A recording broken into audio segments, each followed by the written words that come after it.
ठीक है, ऑनलाइन भी आ रहा है।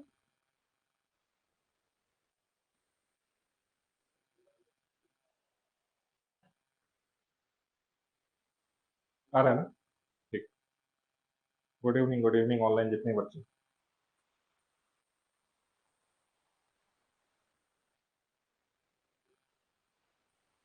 ठीक है, चलो चलो कुछ प्रैक्टिस क्वेश्चन से यहाँ से स्टार्ट करते हैं ना। अरे यार, देखो तो ये क्वेश्चन क्या है।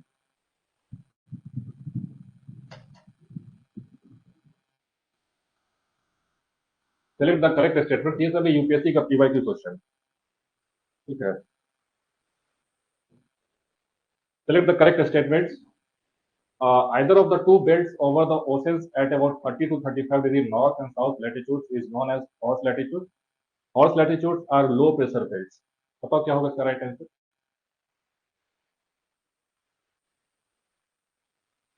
आज कम बच्चे हो गए, बाकी सब गायब हो गए।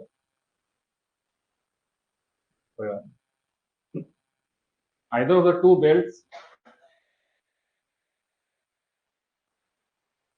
तो लेट हो रहा है ना। चलो, either of the two belts over the oceans at about 30 to 35 degree north and south latitude is known as horse latitude, है ना। ये तो सही है, सब ट्रॉपिकल हाई प्रेशर बेल्ट है ना। Subtropical high pressure belt. Horse latitude are low pressure belt, तो गलत हो गया ना। तो आंसर वन ऑफ। ठीक है, ये यूपीएससी का एक पीवाईक्यू है। हालांकि अब ऐसा सवाल पूछेगा कि नहीं मालूम नहीं, बट ये एक समय में ऐसा सवाल जो है सो आता था। ठीक है, मतलब 2011-12 के राउंड का सवाल है।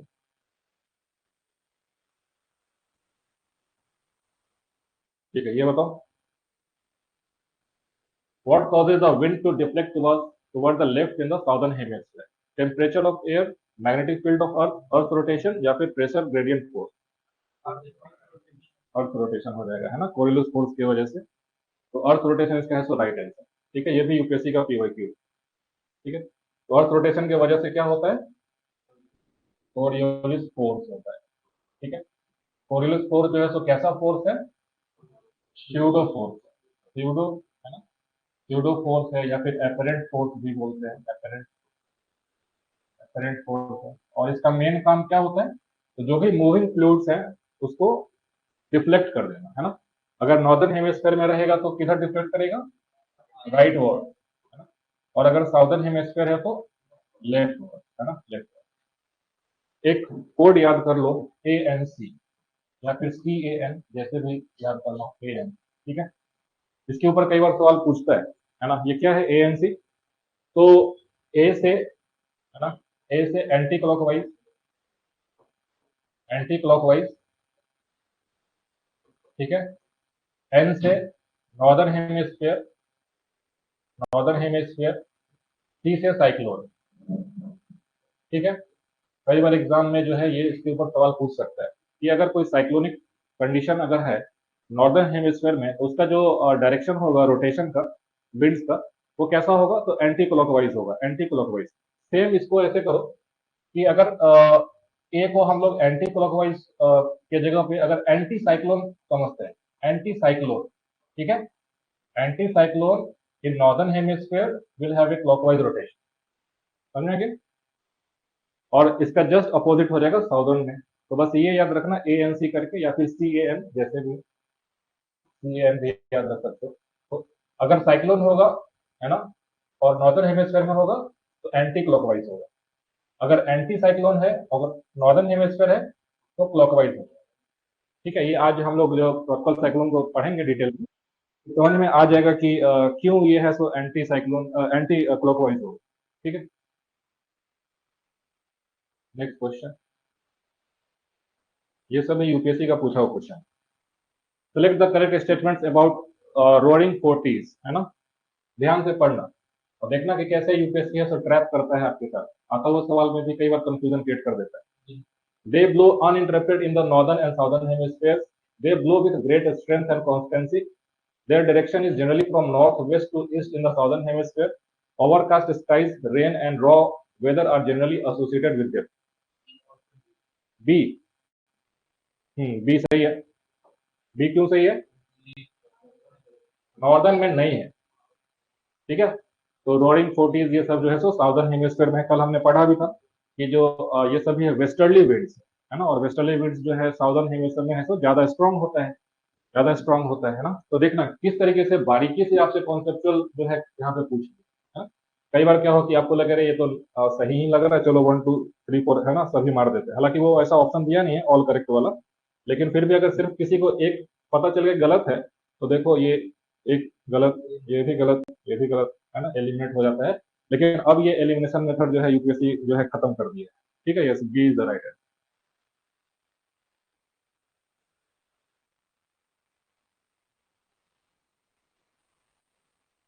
Westerlies in the southern hemisphere are stronger and persistent than in the northern hemisphere because southern hemisphere has less landmass as compared to northern hemisphere.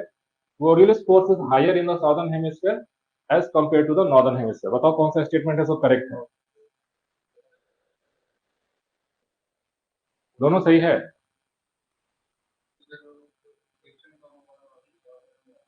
Answer बताओ क्या है इसमें? सी, बोथ करेक्ट। अरे जोर से बोलो। ओनली ए। हाँ, दूसरा गलत है, दूसरा गलत है, ठीक है। दूसरा गलत है, ए है ना, यस। पंचन ने ए बोला, यस ए। ए है ना, वन ओनली इसका करेक्ट। तो southern hemisphere has less land mass, ये तो कल भी हमने डिस्कस किया था, क्यों लैंड मास कम होगा तो फ्रिक्शन कम होगा, इस वजह से वेस्टर्लीज जो है स्ट्रांग हो जाता है ना, कल भी हमने देखा था। इसमें देखो क्या बोलता है, Coriolis force is higher in the southern hemisphere as compare to the northern hemisphere. ऐसा नहीं है, ऐसा थोड़ा है कि जो अर्थ का जो रोटेशन है वो नॉर्दर्न हेमिस्फीयर में अलग है और साउदर्न में अलग है, ऐसा तो है नहीं। एंगुलर एंगुलर जो वेलोसिटी है सेम है, इस वजह से कोरियलिस फोर्स दोनों हेमिस्फीयर में है सो सेम लगेगा, है ना, सेम। इस वजह से दूसरा स्टेटमेंट है सो गलत होगा, ठीक है। चलो ये कुछ, ये भी यूपीएससी का ही सवाल, प्रैक्टिस क्वेश्चन मैंने आपको बता दिया कि ऐसा कुछ अभी तक जो हमने पढ़ा है इन सारे टॉपिक से कुछ ऐसा सवाल पूछा जा सकता है, ठीक। चलो वापस आते हैं, आज जो है हम लोग ईसीजी करेंगे किसका, तो ट्रॉपिकल साइक्लोन, ठीक। हम्म,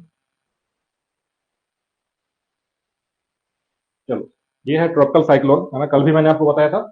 और ध्यान से सुनना, बहुत इंपॉर्टेंट है। और बुक में पढ़ोगे एनसीईआरटी में या फिर किसी और ज्योग्राफी बुक में तो ठीक से समझ में नहीं आएगा, इसलिए ध्यान से। और ये पीटी के लिए भी इंपॉर्टेंट है, मेंस के लिए भी इंपॉर्टेंट है, और करंट अफेयर्स में तो हमेशा रहता ही है, क्योंकि आए दिन जो है साइक्लोन जो है आते रहते हैं, ठीक है। तो कल हमने आपको बताया था कि साइक्लोन जो है कितना टाइप का होता है, 2 टाइप का होता है। एक होता है टेम्परेट साइक्लोन, है ना। टेम्परेट साइक्लोन का मतलब कि देखो जो ट्रॉपिकल साइक्लोन क्या है, तो इक्वेटर ये रहा हमारा, है ना, दिस इज योर इक्वेटर, है ना, ये इक्वेटर है। और यहाँ पे ट्रॉपिक ऑफ कैंसर है, ये रहा ट्रॉपिक ऑफ कैंसर, है ना, इंडिया के ऑलमोस्ट मिडिल से जो है सो जाता है। और नीचे है ट्रॉपिक ऑफ कैप्रिकॉर्न, है ना। ट्रॉपिक ऑफ कैंसर जो है सो इंडिया के कितने स्टेट से पास करता है? 8, है ना। ये सब इंडिया का जब ज्योग्राफी पढ़ेंगे तो उसमें वैसे याद कर लो, 8 स्टेट से पास करता है। बिहार से पास करता है कि नहीं? नहीं करता। झारखंड से, रांची के पास से जाता है। तो ये जो रीजन है ना, ये सभी जो रीजन है, ये क्या हो गया, ट्रॉपिकल रीजन है ना। हमने देखा भी था कि जो ट्रॉपिक ऑफ कैंसर और ट्रॉपिक ऑफ कैप्रिकॉर्न के बीच का जो एरिया है, उसको हम लोग ट्रॉपिकल रीजन बोलते हैं। सबसे ज्यादा जो है इंटेंस सनलाइट जो है, इंसोलेशन जो है यहीं पे आएगा। तो इस वजह से इस रीजन में जो भी साइक्लोन जनरेट होगा, है ना, उसको हम लोग क्या बोलेंगे, ट्रॉपिकल साइक्लोन, है ना। It will be called as a tropical cyclone, है ना, ट्रॉपिकल साइक्लोन, ठीक है। यहाँ पे एक पॉइंट मैंने आपको बताया था कि जो ट्रॉपिकल साइक्लोन है वो इक्वेटर के पास जनरेट नहीं होता है। क्यों नहीं होता है? लैक ऑफ कोरियोलिस फोर्स, है ना। तो अगर आप सोचो कि एग्जैक्ट इक्वेटर के पास में ट्रॉपिकल साइक्लोन अगर आप सोच रहे हो कि जनरेट होगा, तो नहीं होगा। Y?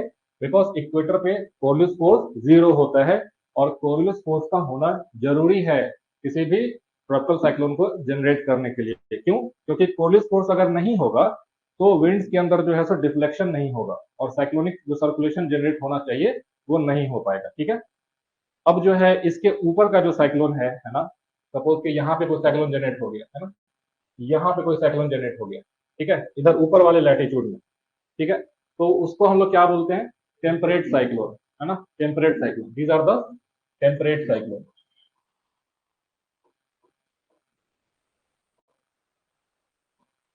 These are the temperate cyclone जो कि अपर लैटिट्यूड में जो है सो जनरेट होता है, ठीक है, अपर लैटिट्यूड, अपर लैटिट्यूड। ये जो टेम्परेट साइक्लोन जो होता है किस वजह से ओरिजिन होता है, तो इसका फैक्टर जो है मेन जो है that is front, cold front है ना, वार्म फ्रंट है ना, ये सभी फ्रंट, फ्रंटोजेनेसिस के बाद जो है टेम्परेट साइक्लोन बनता है। इसको अलग जब ये पढ़ेंगे उसके बाद टेम्परेट साइक्लोन पढ़ेंगे, दोनों अलग है, ट्रॉपिकल साइक्लोन अलग है और ये बिल्कुल अलग है, ठीक है। अब देखो जो ट्रॉपिकल साइक्लोन है इसको कई नाम से जाना जाता है ना, there are various names which signify the tropical cyclone. जैसे कि अगर आप इंडियन ओशन की बात करो है ना, तो यहाँ पे उसको साइक्लोन ही बोल देते, ठीक है, सबसे सिंपल साइक्लोन ही बोल दो, ठीक है।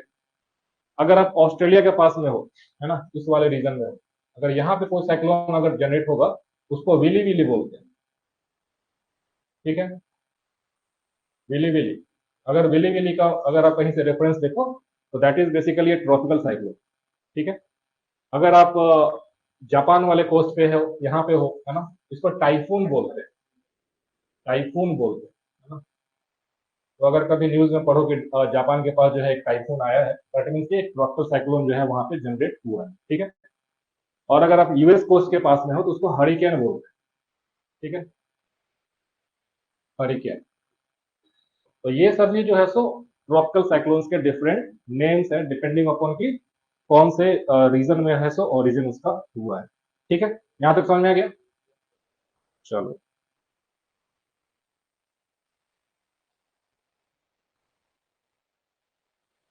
है ना।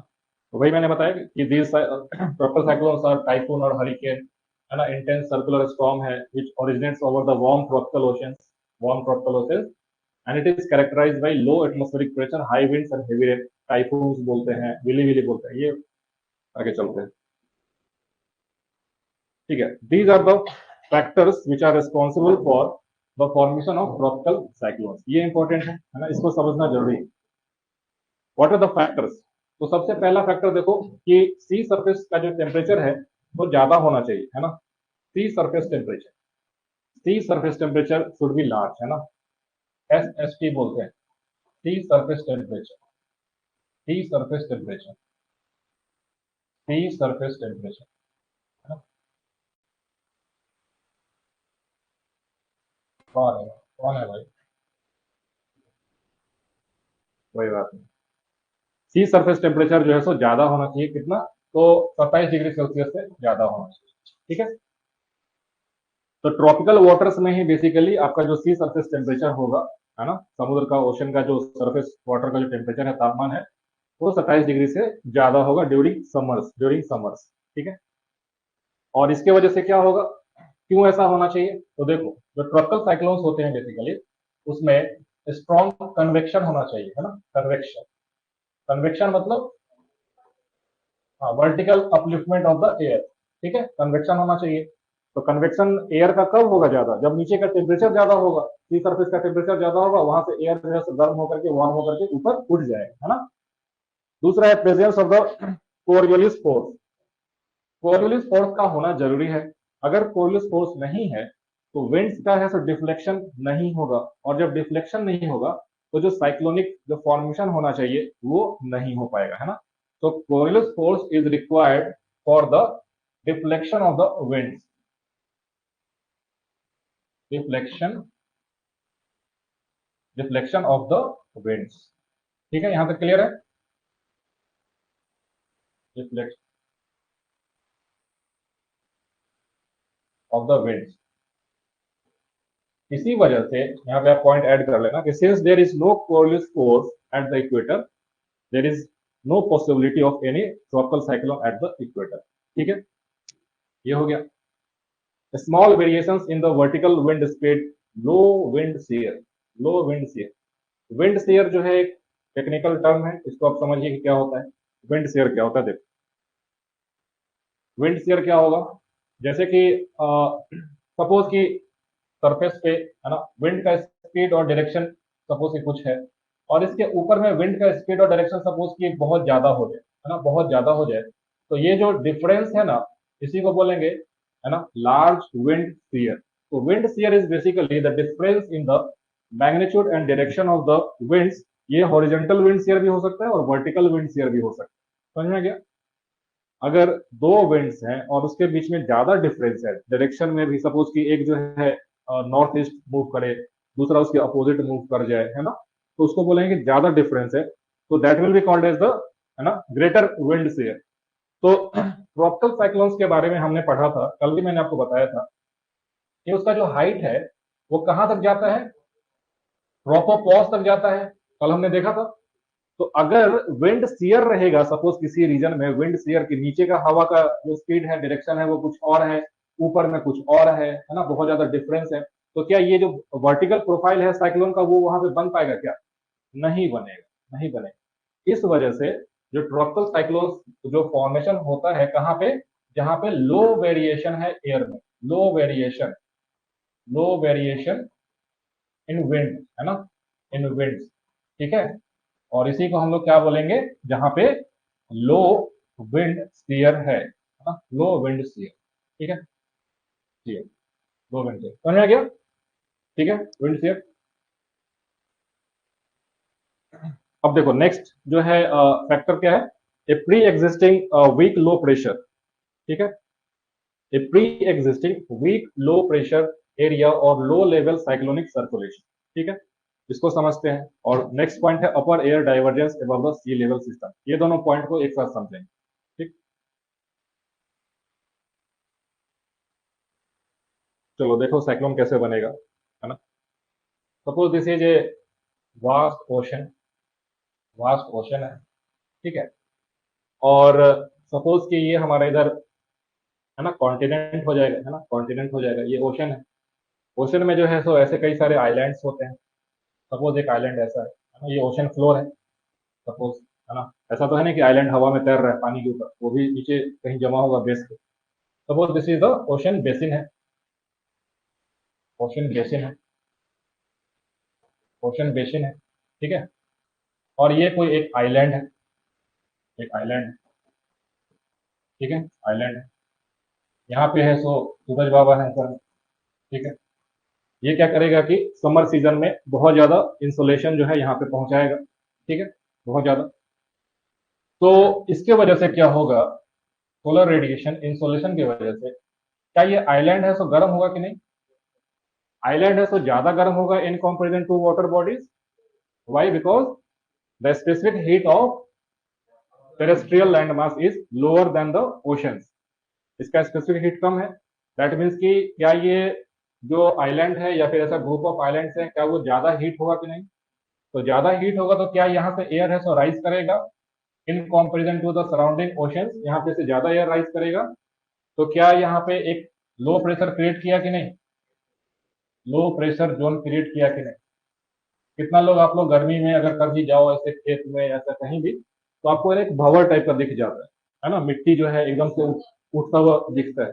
वैसा ही सोचो, वैसा ही सोचो कि वहां पे हो रहा है, that is a low pressure system, ठीक है। अब क्या होगा कि सपोज विंड का जो डायरेक्शन है कुछ ऐसा है, सपोज ऐसा विंड का डायरेक्शन है टुवर्ड्स कोस्ट, है ना, ये आपका कोस्ट है, इधर कोस्ट है, टुवर्ड्स कोस्ट, विंड का जो है सो डायरेक्शन टुवर्ड्स कोस्ट है। तो क्या ये जो छोटा सा जो लो प्रेशर सर्कुलेशन जो जनरेट हुआ था, और इसमें आप देखो तो सराउंडिंग जो एयर है इसको फिल करने के लिए पहुंचेगा, है ना। तो एक जो छोटा सा लो प्रेशर सर्कुलेशन जो है, क्या वो आगे थोड़ा सा डिस्प्लेस हुआ कि नहीं? डिस्प्लेस हुआ। सपोज कि ये लो प्रेशर सर्कुलेशन थोड़ा सा आगे बढ़ा, ठीक है। जैसे ही आगे बढ़ेगा तो नीचे में क्या है, वाटर इसको मिलेगा, ओशन मिलेगा, वाटर।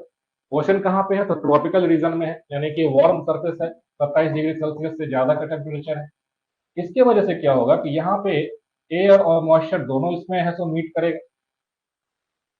तो इसके वजह से क्या होगा कि यहाँ का जो कन्वेक्शन है अब ये और स्ट्रांग हो जाएगा। तो क्या ये लो प्रेशर जो साइकिल जो उसका जो एरिया है, क्या ये और बढ़ेगा कि नहीं? क्योंकि अब ये है सो ओशन से वार्म एयर और मॉइस्चर दोनों को ट्रैप कर रहा है ना, दोनों को ट्रैप कर रहा है। अब क्या होगा कि जब ये कन्वेक्शन होता है, जब ये कन्वेक्शन होता है, तो कल मैंने आपको बताया था कि एयर ऊपर जाता है तो ठंडा होगा, ठंडा होगा, है ना, टेम्परेचर है तो कम होगा। तो क्या यहाँ पे जो वाटर वेपर्स जो नीचे से ओशन के सरफेस से जो वाटर वेपर्स जो साथ में जा रहा था, क्या ये ड्रॉपलेट कंडेंसेशन बनेगा कि नहीं, है ना, रेनफॉल होगा, रेनफॉल होगा। तो क्या यहाँ पे latent heat of condensation release हुआ कि नहीं, latent heat of condensation, latent heat of condensation क्या होता है, कल भी मैंने बताया था, जब भी फेज चेंज होगा, यानी कि वेपर से लिक्विड फेज में जब आएगा, तो जो उसके अंदर हीट जो है, जो कि ट्रैप्ड था, वो रिलीज हो जाता है ना, रिलीज हो जाता है। तो अब ये जो हीट है, ये क्या वेस्ट हो जाएगा क्या, तो नहीं, ये जो सराउंडिंग एयर है यहाँ पे, है ना, उस हीट को ये ट्रैप करेगा। तो अब ये एयर और गर्म होकर के अब और राइज करेगा। तो एक बात बताओ कि यहाँ से पानी जो है वेपर के फॉर्म में जो प्रोवाइड ओशन कर रहा था, ट्रॉपिकल ओशन कर रहा था, क्या ये हमारे साइक्लोनिक जो फॉर्मेशन है, क्या उसको फ्यूल की तरफ एक काम कर रहा है कि नहीं। जितना ज्यादा वार्म एयर होगा, जितना ज्यादा मॉइस्चर कंटेंट होगा, वो उतना ज्यादा ऊपर जाके कंडेंसेशन करेगा और लेटेंट हीट को रिलीज करेगा, और उसके वजह से ऊपर में हवा और गर्म होगा और वो और अच्छे से राइज करेगा। समझ में आ गया। जब एयर ऊपर में और वायलेंटली राइज करेगा, तो क्या यहाँ पे एक लो प्रेशर सिस्टम जो है सो और स्ट्रांग हुआ कि नहीं, है ना। तो ये धीरे धीरे क्या होगा ना कि अब ये साइक्लोन जो है सो साइज में बड़ा होता चला जाएगा, है ना, जैसे जैसे आगे मूव करेगा इसका साइज बढ़ता चला जाएगा, है ना। और जब ये कॉन्टिनेंट पे, है ना, कोस्ट पे हिट करेगा, तो अब उसको क्या बोलते हैं, that is called as the landfall of the cyclone, landfall of the cyclone. ठीक है, यहां तक क्लियर है। तो हमने देखा कि एक पॉइंट जो दिया हुआ था कि एक अगर pre existing low pressure zone है, तो वो टेंडेंसी होता है कि ट्रॉपिकल साइक्लोन में कन्वर्ट हो जाए। समझा गया। ठीक। हाइट जो है बिल्कुल ट्रोपोपॉज तक जाएगा ना, अगर ये जैसे ये जो है लो प्रेशर जोन, ये उतना ऊंचा नहीं जा रहा है, लेकिन जैसे जैसे ये ओशन सरफेस पे ट्रेवल करेगा, तो ज्यादा मॉइस्चर उसको मिल रहा है, तो और वायलेंटली अपवर्ड जो है, जितना ज्यादा मॉइस्चर ऊपर में वेपर जितना ज्यादा ये रिटेन करके और ऊपर जाएगा, उतना ज्यादा कंडेंसेशन होगा, उतना ज्यादा लेटेंट हीट रिलीज होगा, और वो उतना ज्यादा एयर को वार्म करके ऊपर राइज कराएगा, है ना? समझ में आ गया। ठीक है। अब दूसरा है कि हमने देखा था कि यहाँ पे एक फैक्टर ये भी है कि अपर एयर डाइवर्जेंस भी एक फैक्टर है, तो रिस्पॉन्सिबल है। अगर ऊपर में अपर एयर डाइवर्जेंस है, डाइवर्जेंस का मतलब है ना कि एयर जो है तो वहां से डिस्ट्रीब्यूट होगा दूसरे साइड, है ना। तो ऐसा समझो कि अगर साइक्लोन है, नीचे साइक्लोनिक सर्कुलेशन है, उसके ऊपर में एंटी साइक्लोन हो जाएगा। ठीक है। एंटी साइक्लोन का मतलब कि सेंटर से विंड्स जो है वो दूसरे डायरेक्शन में, है ना, फैल रहा है, डाइवर्जेंस हो रहा है। तो साइक्लोनिक सर्कुलेशन के ऊपर में जो है सो एंटी साइक्लोनिक सर्कुलेशन हो। ठीक है। तो ये यहां तक क्लियर है। ठीक है। अब देखते हैं कि जो साइक्लोन होता है उसके प्रोफाइल में क्या सब जो है पार्ट्स क्या सब होता है। ठीक है। तो देख, वो पिक्चर से समझते हैं। हाँ, ये देख, ये जो है एक साइक्लोन का है, सो टिपिकल जो है ट्रॉपिकल साइक्लोन का पिक्चर है, सैटेलाइट से लिया गया होगा। और यहाँ पे आपको दिख रहा होगा एक बीच का एरिया, इसको क्या बोलते हैं, this is the eye of the cyclone, I of the cyclone, I of the cyclone. ठीक है। आई, और आई के बाद का जो बाहर का जो एरिया है, this is called as the eye wall. क्या बोलते हैं इसको, eye wall, eye wall of the cyclone. तो ये बताओ कि जो ट्रॉपिकल साइक्लोन है उसमें सबसे ज्यादा डिस्ट्रक्टिव पार्ट कौन सा है, फर्स्ट क्लास आपका। अच्छा, तो आप जो है ऑनलाइन इसके पहले का सारा क्लास जो है अवेलेबल है रिकॉर्डेड मोड में, उसको आप, है ना, कर लीजिएगा। ठीक है। तो यहाँ पे आई वॉल और आई के बीच में जो सबसे ज्यादा डिस्ट्रक्टिव पार्ट कौन सा है ट्रॉपिकल साइक्लोन का, आई वॉल है या फिर आई है, आई वॉल है ना। आई वॉल जो है ना, this is the most destructive part of the cyclone, most destructive part of the cyclone, most destructive part of the cyclone. ठीक है। लेकिन जो आई होता है, आई, है ना, ये आप देखिए, इट इज रिलेटिवली काम, रिलेटिवली काम। ठीक है। यहाँ पे जो एयर होता है ना, एयर वो सिंक करता है, यानी कि ऊपर से हवा नीचे की तरफ आता है, सिंकिंग ऑफ एयर होता है कहाँ पे, आई पे। Sinking of air, sinking of air, ठीक है। अब हमने देखा था कि अगर एयर ऊपर से नीचे की तरफ सिंक करता है तो उसका जो टेम्परेचर है वो बढ़ेगा कि कम होगा? ऊपर से जब नीचे आएगा तो बढ़ेगा। कल भी उस दिन भी बताए थे ना, एयर है सो वार्म हो जाएगा, एयर जो है सो वार्म होगा। ये जनरल कॉन्सेप्ट है कि अगर नीचे से एयर ऊपर जाएगा, है ना, तो कूल होगा, ऊपर से एयर नीचे आएगा तो वार्म होगा। ठीक है, समझ में आ गया? कूल क्यों होता है?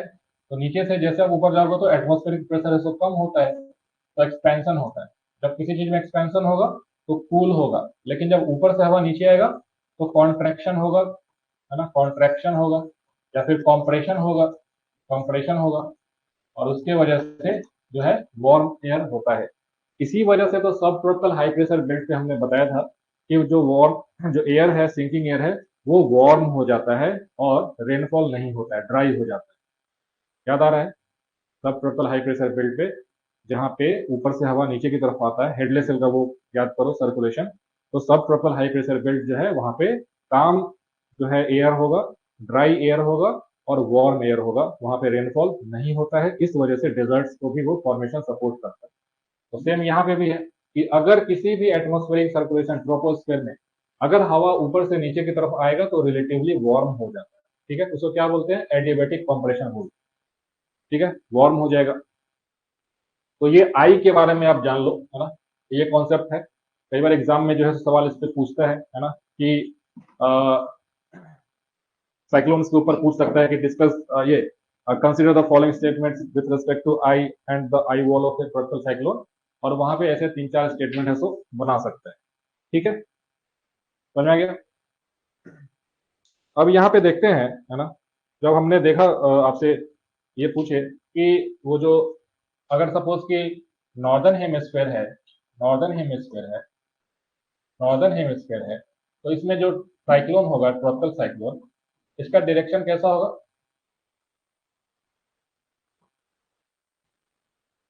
Cyclone northern hemisphere anti clockwise, anti clockwise, anti clockwise, anti clockwise का मतलब, है ना, जैसे कि घड़ी में, है ना, क्लॉकवाइज क्या होगा? 1 2 3 4 5 ऐसे करके, अगर ऐसा कुछ मूवमेंट हो रहा है क्लॉकवाइज, अगर क्लॉक में कुछ ऐसा मूवमेंट कुछ हो तो एंटी क्लॉकवाइज बोलेंगे। तो जो नॉर्दर्न हेमिस्फीयर का जो साइक्लोन होगा ना, साइक्लोन, उसमें विंड्स कैसे रोटेट करेंगे?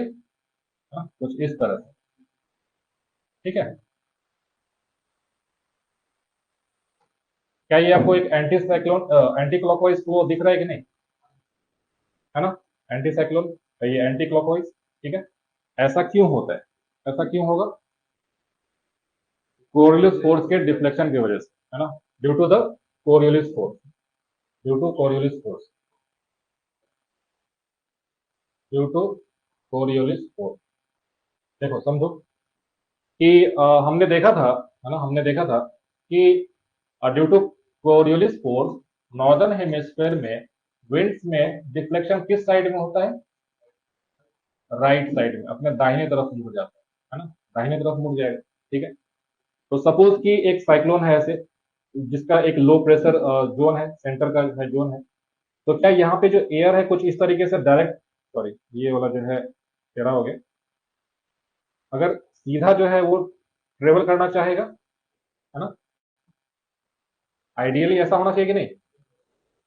आइडियली ऐसा होना चाहिए, सीधा आना चाहिए, लेकिन ये अपने अपने डायरेक्शन के हिसाब से थोड़ा सा राइट वर्ड मूव कर रहा है ड्यू टू कोरियोलिस फोर्स, है ना, डिफ्लेक्शन होगा राइट वर्ड। तो क्या ये कुछ ऐसा डिफ्लेक्शन हो गया? ये कुछ ऐसा डिफ्लेक्शन हो गया? ये कुछ ऐसा डिफ्लेक्शन हो गया? ये कुछ ऐसा डिफ्लेक्शन हो गया? ये कुछ ऐसे डिफ्लेक्ट होगा? ये कुछ ऐसे डिफ्लेक्ट होगा? तो अगर आप विंड्स के इस टिप को अगर आप ऑब्जर्व करो, ये टिप, ये ऐसे है, फिर ऐसे है, फिर ऐसे है, फिर ऐसे है, फिर ऐसे है, फिर ऐसे है, फिर क्या ये एंटी क्लॉकवाइज बना? तो this is the reason why the cyclonic circulation in the northern hemisphere has anti clockwise circulation. समझ में आ गया? हाँ, ठीक है। इसको ऑपोजिट कर दो दूसरे हेमिस्फीयर में तो उल्टा हो जाएगा, क्लॉकवाइज हो जाएगा। समझ में आ गया? ये सब जो स्टेटमेंट है किताब में बस ऐसे लिख के निकल जाता है ना, दिमाग में समझेगा ही नहीं कि कैसे क्यों हो रहा है। इसलिए इसको समझ लो और ये कोड याद रखो, ये बहुत इंपॉर्टेंट है, एग्जाम में कई बार सीधा सीधा जो है इसके ऊपर सवाल पूछ लेता है। ठीक है, अगर एंटी साइक्लोन है नॉर्दर्न हेमिस्फीयर में तो क्लॉकवाइज रोटेशन होगा, अगर साइक्लोन है नॉर्दर्न हेमिस्फीयर में तो एंटी क्लॉकवाइज होगा, है ना, और इसका जस्ट अपोजिट कर दो, मिरर इमेज कर दो नॉर्दर्न हेमिस्फीयर के लिए। ठीक है, चलो।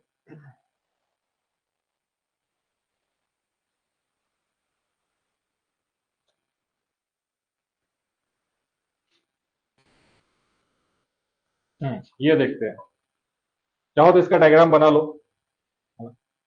समझा देते हैं फिर देखो कि ये जो साइक्लोन का है बीच वाला जो पार्ट है, दिस इज द आई, है ना, आई। आई पे क्या होता है, आई के चारों देखो क्या होगा कि जब चारों तरफ से जो एयर जो पहुंचता है ना आई के पास में, तो एक स्वर्ल क्रिएट होता है उसके अंदर, है ना, स्वर्ल क्रिएट होता है। तो जब स्वर्लिंग क्रिएट होगा तो वो एग्जैक्ट आई पे नहीं पहुंचेगा, उसके पहले ही कन्वेक्शन की वजह से ऊपर राइज कर जाएगा, है ना, इस वजह से आई पे कोई भी हलचल नहीं होता है। ठीक है, समझ में आ गया। अब क्या होगा कि अब जो एयर है जो भी अप्रोच कर रहा था और due to strong convection rise कर रहा है ना, राइज कर रहा है ऊपर में, देखो कि क्या ये एयर जो है तो डाइवर्ज हो रहा है कि नहीं, है ना, दूसरे साइड में। तो क्या इसको कह सकते हैं कि ऊपर में एक एंटी साइक्लोनिक फ्लो जनरेट हुआ, है ना, नीचे साइक्लोनिक फ्लो है तो ऊपर में यहाँ पे क्या है, ट्रोपोपॉज है ना, ये क्या है, ट्रोपोपॉज है, ट्रोपोपॉज है। अगर सपोज कि यहाँ पे जो एक विंड स्फीयर वाला कॉन्सेप्ट होता कि सपोज ऐसा कुछ बनने का जो है इनिशियल स्टेज हो रहा होता और यहाँ पे एक स्ट्रॉन्ग विंड जो है कुछ इस तरीके से फ्लो कर रहा होता, तो क्या ये साइक्लोन के फॉर्मेशन को सपोर्ट करता या फिर इनहिबिट कर देता, रोक देता, रोक देता। इस वजह से बोला जाता है कि लो विंड स्फीयर जो है सो, है ना, एक फैक्टर होता है for the generation of a tropical cyclone. Low wind sphere मतलब कि नीचे से लेके ऊपर तक जो विंड का जो हॉरिजॉन्टल जो डायरेक्शन होगा या फिर जो स्पीड होगा वो ऑलमोस्ट सेम टाइप का होना चाहिए, है ना, बहुत ज्यादा कॉन्ट्रास्ट नहीं होना चाहिए। ठीक है, एंटी साइक्लोन का मतलब कि जो एयर का है तो डाइवर्जेंस हो जाए, है ना।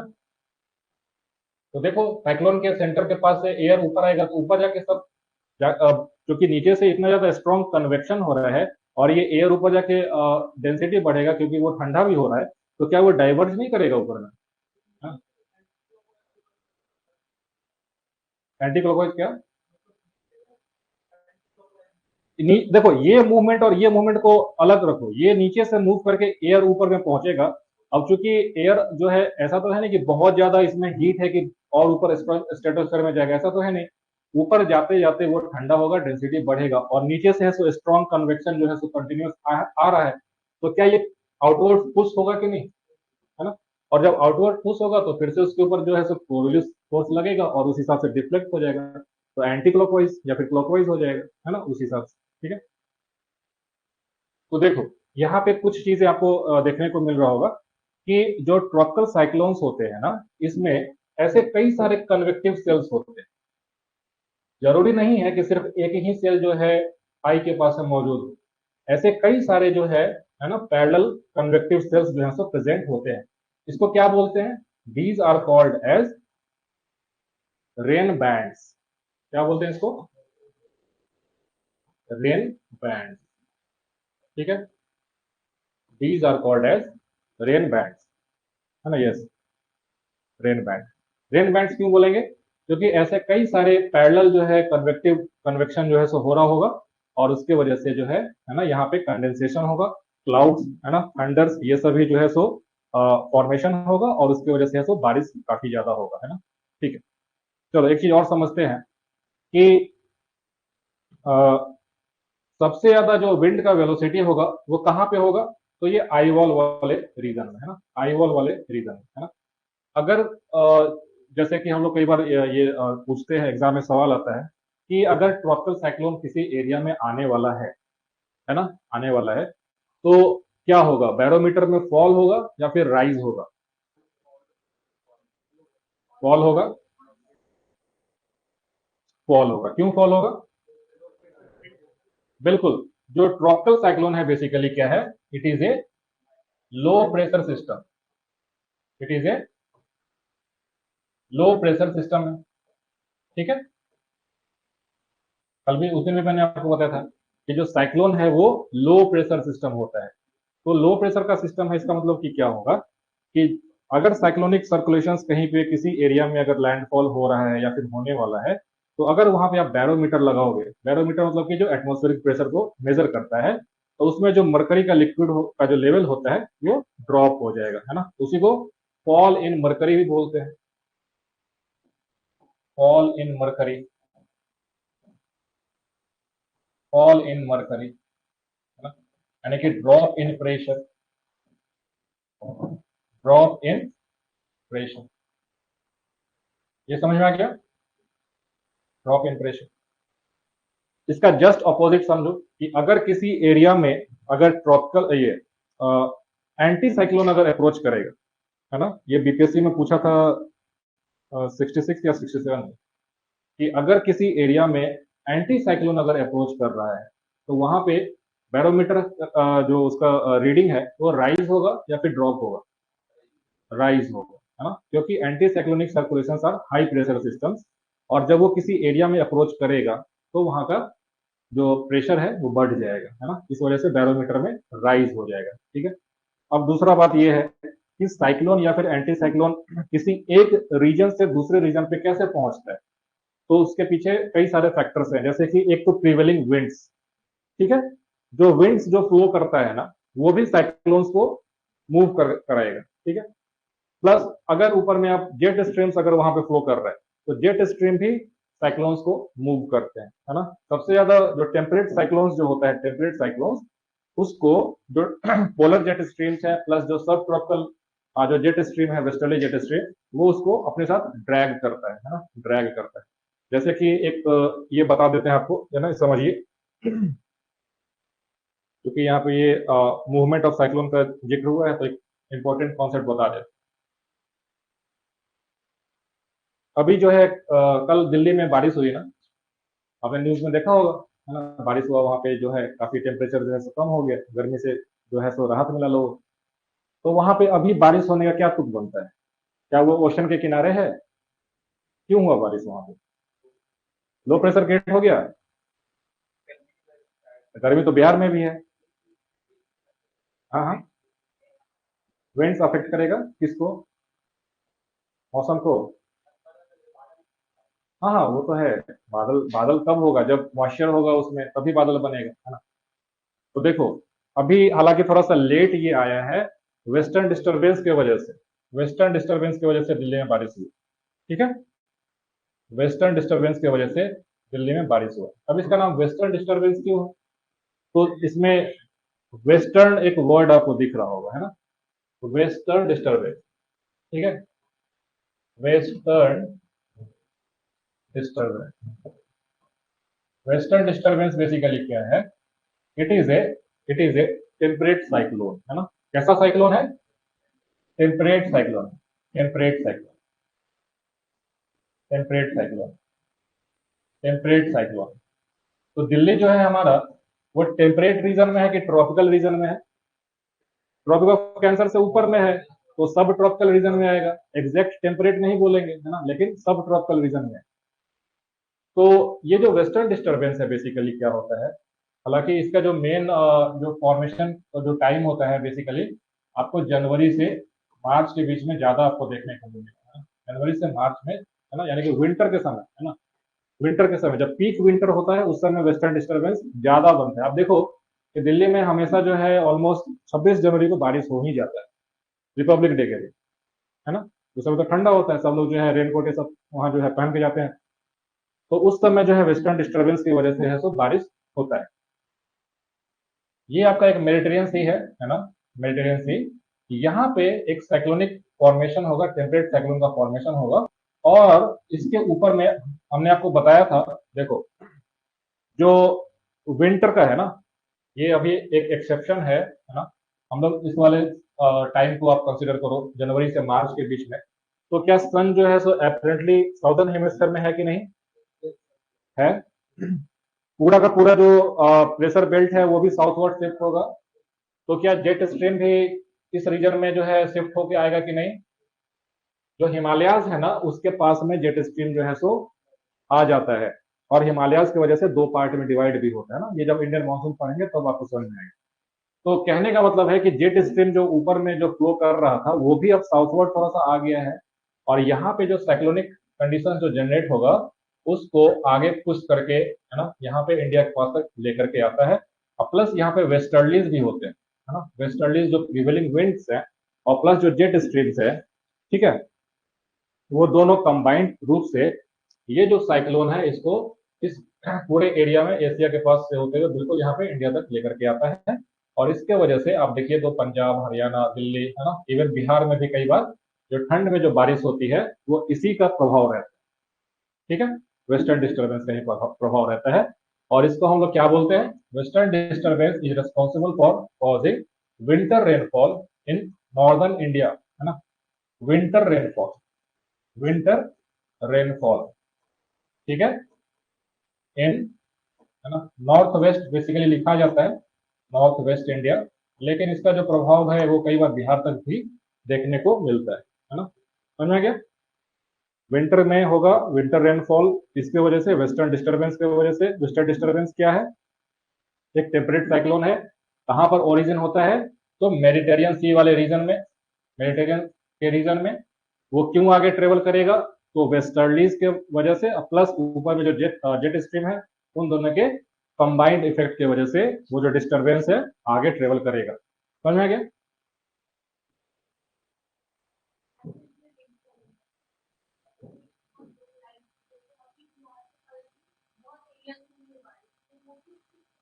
अब ये तो देखना पड़ेगा कि उस टाइम पे यहाँ पे आया है कि नहीं, बट ऐसे कुछ लोकलाइज रेनफॉल्स जो होते हैं वो लोकल हीटिंग की वजह से, या फिर सपोज की वाटर बॉडीज है, सपोज की रिवर्स है ना, एक्सटेंसिव रिवर सिस्टम है, उसके वजह से भी कई बार ऐसे बारिश हो जाता है। तो अब ऐसा नहीं कि सारे जो वेदर एलिमेंट्स है वो बिल्कुल एक दूसरे से बिल्कुल इंटरकनेक्टेड है, कई बार स्पोरेडिक भी हो जाता है। ठीक है, तो ये समझ में आ गया, है ना। तो जब टेम्परेट साइक्लोन पढ़ेंगे तब आपको और डिटेल में समझ आएगा कि कैसे फॉर्मेशन होता है ना। वहां पे क्या होता है, एक कोल्ड एयर मास होगा और एक वार्म एयर मास होगा। जब दोनों आपस में टकराते हैं एयर मास, है ना, एयर मास की वजह से, तो वहां पे फ्रॉन्ट्स का फॉर्मेशन होता है, फ्रॉन्ट्स।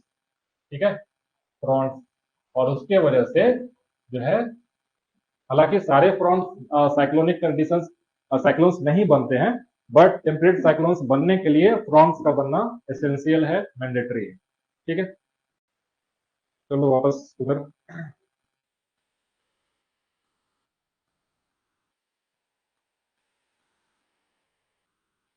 ठीक है, इसको एक बार स्टडी कर लो, देख लो, रीड कर लो इसको क्या है। Eye of the cyclone, a mature cyclone, tropical cyclone, is characterized by the strong as heavily circulating wind around the center called the eye, है ना। आई के चारों तरफ है सो एक स्पाइरल होगा, है ना, स्पाइरल सिस्टम होगा। The eye is a region of calm with subsiding air, calm with subsiding air, ये इंपॉर्टेंट है, बहुत इंपॉर्टेंट है, तो याद कर लो। तो 10 ऐसे स्टार बना लो, नहीं तो एग्जाम में गलत हो जाएगा।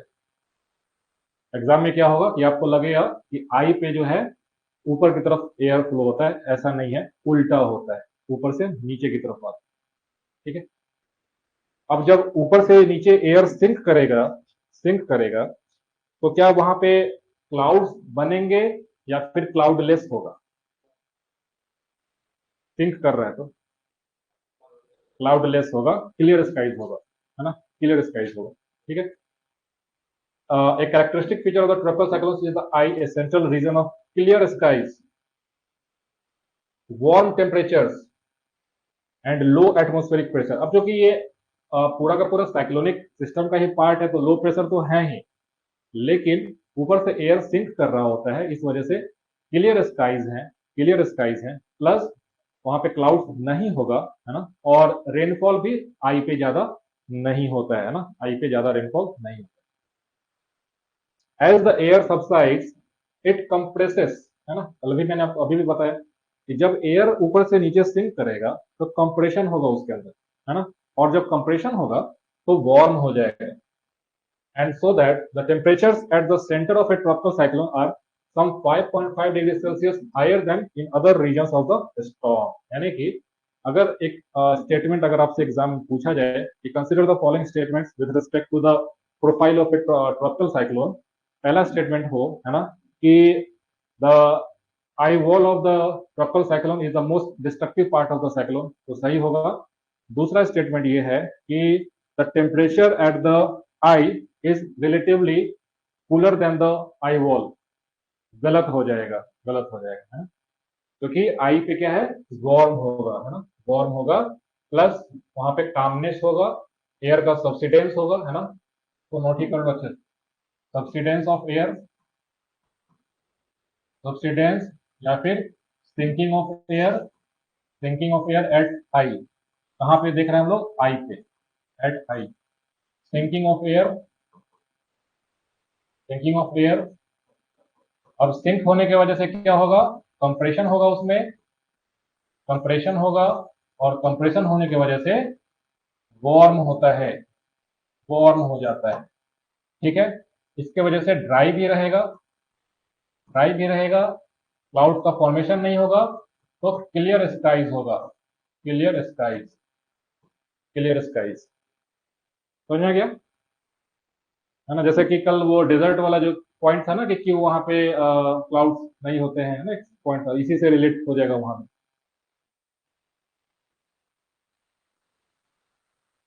ठीक है। It is generally free of clouds, ठीक है। चलो एक इंपॉर्टेंट कॉन्सेप्ट यहाँ पे सबको समझा देते हैं ना, तो आपको, हालांकि वो वाला पार्ट अभी हम लोग डिस्कस नहीं किए, बट समझ लो है ना कि देखो, जैसे कि सपोज कि एक डेजर्ट का रीजन है ना, डेजर्ट का रीजन है, और एक कोस्टल रीजन है, ठीक है। ये क्या है, कोस्टल रीजन, कोस्टल रीजन है, कोस्टल रीजन है, ठीक है, कोस्टल रीजन है, और ये एक डेजर्ट, ठीक है, डेजर्ट, ठीक है। तो डाययूरनल रेंज ऑफ टेम्परेचर की जो अगर आप बात करोगे है ना, डाययूरनल रेंज ऑफ टेम्परेचर, इसका मतलब क्या होता है, टेम्परेचर डिफरेंस किस में, वीक में, महीने में, दिन और रात में। Diurnal range of temperature is the difference of temperature between day and night, difference in temperature, difference in temperature between day and night, between day and night, ठीक है। तो डाययूरनल रेंज ऑफ टेम्परेचर जो है, रेंज जो है, वो desert में ज्यादा होता है कि कोस्टल रीजन में ज्यादा होता है, किसमें, डेजर्ट में या फिर कोस्टल रीजन में, डेजर्ट में, क्यों, जल्दी गर्म होता है, जल्दी ठंडा होता है, किस वजह से, लेटेंट हीट सब जगह, स्पेसिफिक हीट नहीं, स्पेसिफिक हीट रीजन नहीं है,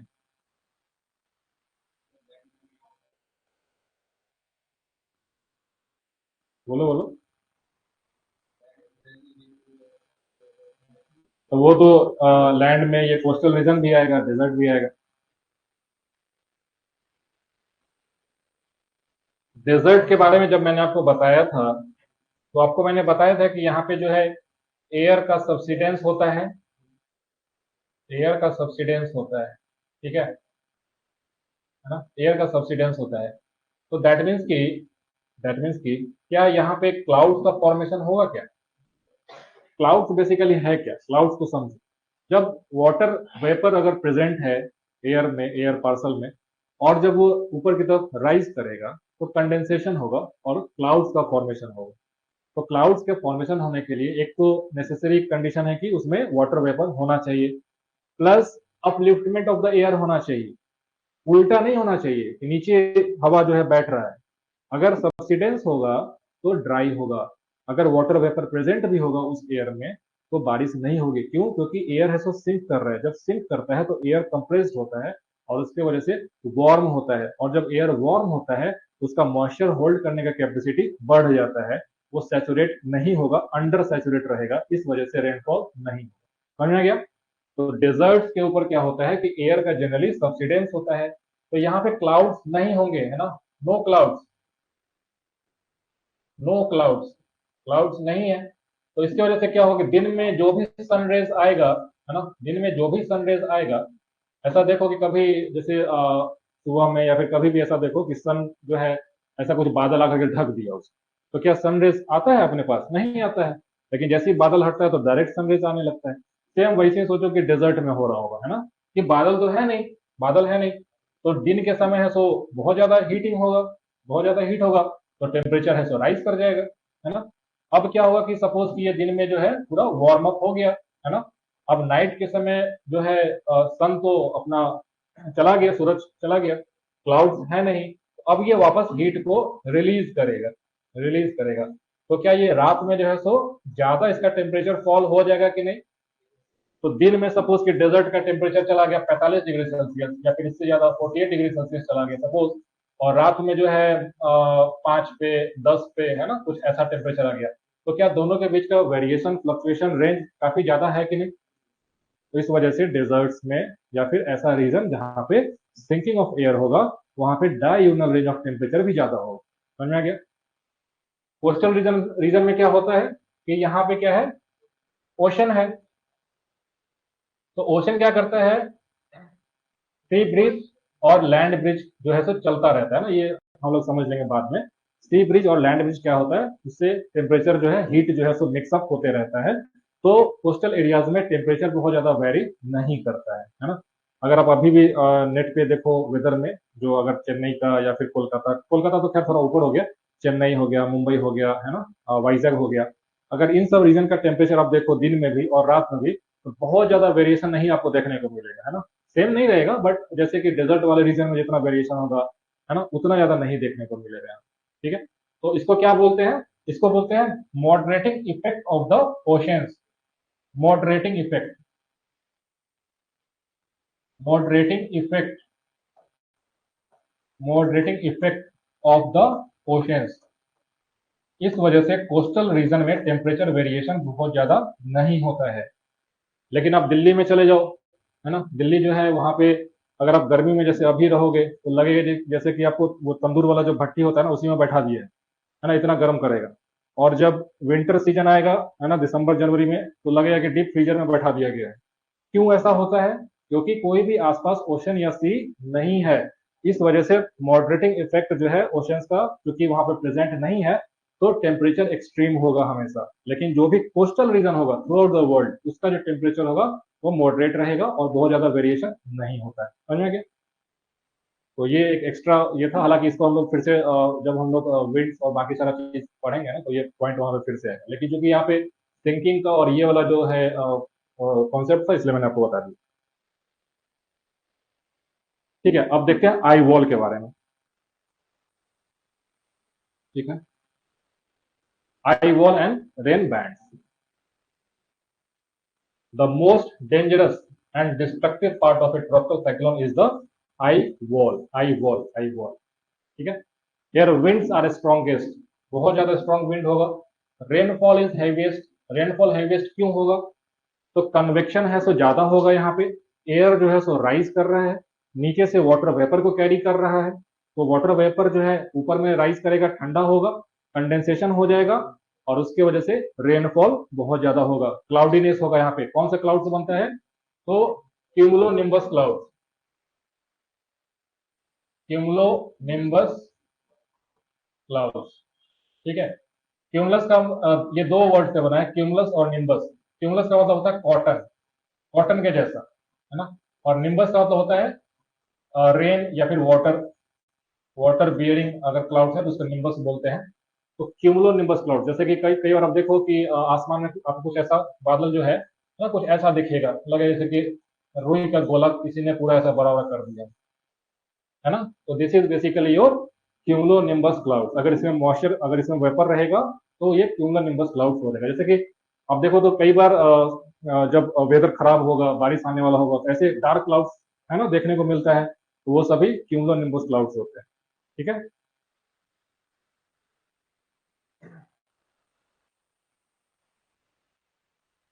ठीक है, और यहाँ पे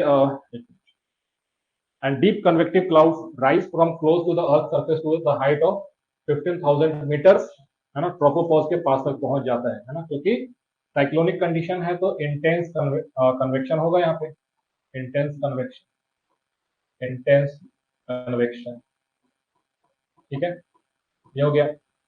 the wind reaches the maximum velocity in this region, इसमें विंड का वेलोसिटी बहुत ज्यादा होगा, है ना, 250 किलोमीटर प्रति घंटा जो है, ऑलमोस्ट इससे ज्यादा, इसके अराउंड 300 भी जा सकता है ना, 250 किलोमीटर पर आवर जो है सो विंड का स्पीड आ जाएगा वहां पे।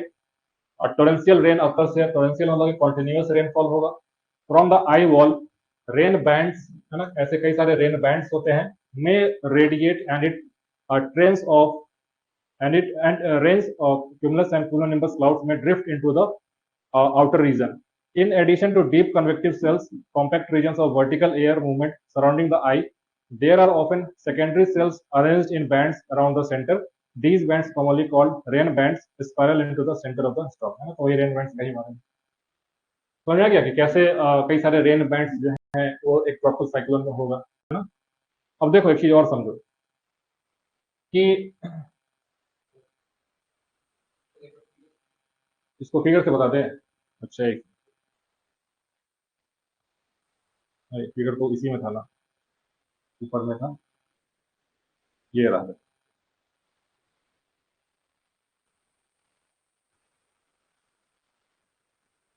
देखो इसमें जो कई सारे पैरेलल जो ये बैंड्स दिख रहा है ना, ये रेन बैंड, ठीक है, these are the rain band. जैसे कभी देखो ना कि साइक्लोन अगर हिट करता है तो एक समय होगा कि आपको बहुत ज्यादा बारिश आएगा, फिर थोड़ा सा, है ना, आधे घंटे का पॉज लेता है, 15 मिनट का पॉज लेता है, फिर खूब बारिश होगा, खूब बिजली चमकेगा, फिर खूब होगा, फिर आधे घंटे का पॉज होगा। आप सोचो बिहार में कभी भी ऐसा, अगर आपको ट्रॉपिकल साइक्लोन जो कि उड़ीसा उड़ीसा में आता है, बिहार में अगर उसका इफेक्ट आता है, तो ऐसा नहीं कि 4 दिन तक लगातार बारिश दिन रात लगातार हो रहा है, ऐसा नहीं होता है, बीच बीच में रुक रुक के होता है, तो ये रेन बैंड्स की वजह से होता है। समझ में आ गया?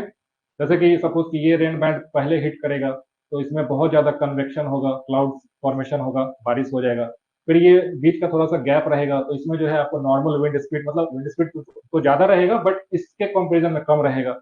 फिर उसके बाद दूसरा हिट करेगा रेन बैंड तो और फिर से स्ट्रॉन्ग एयर, स्ट्रॉन्ग विंड्स का डायरेक्शन, है ना, ये सब होने लगेगा। फिर जब आई पहुंचेगा किसी रीजन में तो ऑल ऑफ अ सडन आपको लगेगा कि साइक्लोन चला गया है ना। आप घर से बाहर निकल जाओगे अपने काम में, फिर पता चला कि एक दिन के बाद जब आई वहां से डिस्प्लेस हुआ या फिर आफ्टर 5 आवर्स 10 आवर्स फिर से पीछे का पार्ट हिट कर जाएगा। समझ में गया? तो इस तरीके से साइक्लोन में जो है सो अगर कहीं पे लैंडफॉल होता है तो वहां पे वेरिएशन आपको देखने को मिलेगा। समझ में गया? जितना ज्यादा बड़ा साइक्लोन होगा उसमें ज्यादा रेन बैंड होगा, वो उतना ज्यादा डिस्ट्रक्शन कॉज करेगा। ठीक है, अब देखो यहाँ पे एक और पॉइंट है जो कि डायग्राम पे आ ही गए हैं, हाँ? तो हमने देखा कि ये जो कन्वेक्शन हो रहा है ये बिल्कुल ऊपर ट्रोपोपॉज के पास में जा रहा है ना, मॉइस्चर तो पूरा है ही इसमें, वाटर वेपर्स तो है ही, तो क्या आप कह सकते हो कि इसमें सबसे ऊपर का जो क्लाउड्स है ये भी फॉर्मेशन होगा सबसे ऊपर में, है ना। वैसे क्लाउड्स को हम लोग क्या बोलते हैं? सीरस क्लाउड्स, सीरस क्लाउड, ठीक है, आप नोट कर लो। cirrus clouds are the highest clouds in the troposphere, highest cloud होता है,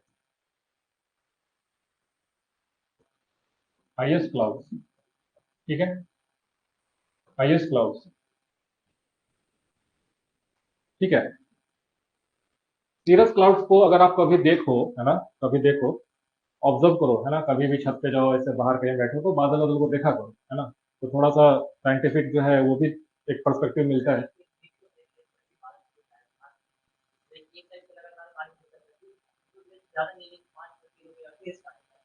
मतलब मानसून के समय बोल रहे हो या फिर साइक्लोन के समय बोल रहे हो? उसको मानसून ब्रेक बोलते हैं अगर ऐसा कुछ हो, 5 मिनट के लिए नहीं। देखो वो तो ऐसा तो है नहीं ना कि बारिश हो रहा है तो कॉन्टिन्यूस ही 2 दिन लगातार ही बारिश होगा, वो तो ब्रेक आएगा ही ना, विंड का फ्लो है, रीजनल वेरिएशन होगा, उसके वजह से तो होगा, बट उसको ये नहीं कहेंगे डिसरप्शन है।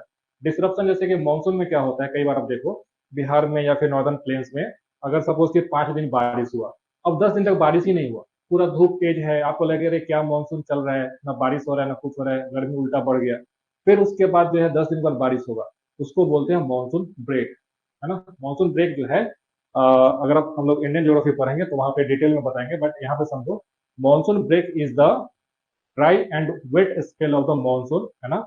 एक ड्राई होगा, फिर वेट फेज आएगा, फिर ड्राई फेज, फिर वेट फेज। ये किस वजह से होता है? तो एक मानसून ट्रफ होता है जो कि लो प्रेशर बेल्ट होता है, वो शिफ्ट कर जाता है हिमालयाज के फुट हिल्स के पास में। तो हिमालयाज के फुट हिल्स के पास में जब पहुंचता है तो नॉर्दर्न प्लेन्स में बारिश नहीं होगा, नॉर्दर्न प्लेन्स में बारिश नहीं होगा। तो ये जो शिफ्टिंग ऑफ मानसून ट्रफ है ना, इसके वजह से मानसून ब्रेक होता है। आगे पढ़ेंगे ना इंडियन ज्योग्राफी, ठीक है। तो छोटा होगा, वो आगे देखेंगे इसका। कल वाले क्लास में नहीं आए थे क्या? असील, कल भी बताए थे, है ना।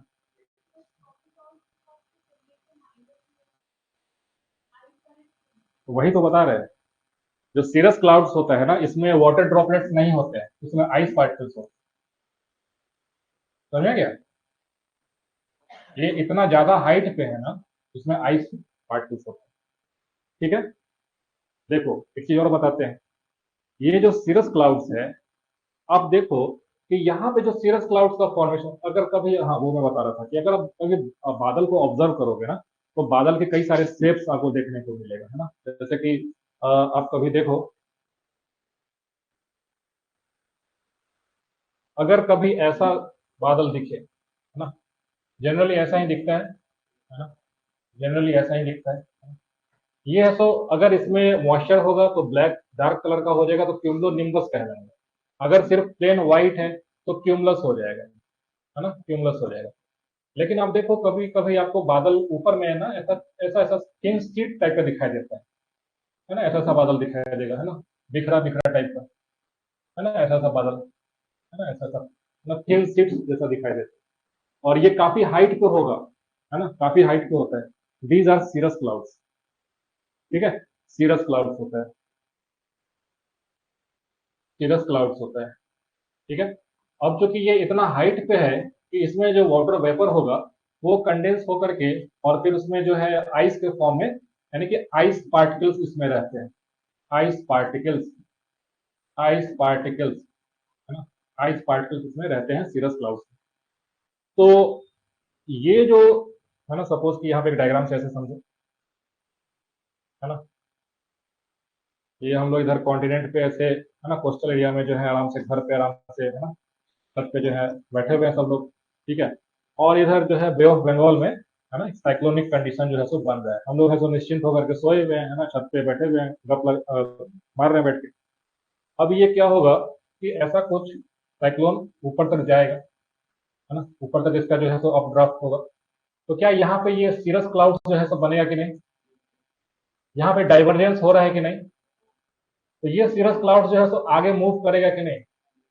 तो अगर कोस्टल रीजन में अगर आपको फ्रीक्वेंसी ऑफ cirrus क्लाउड्स ज्यादा देखने को मिले, तो इट इंडिकेट्स कि एक साइक्लोनिक सर्कुलेशन आ सकता है।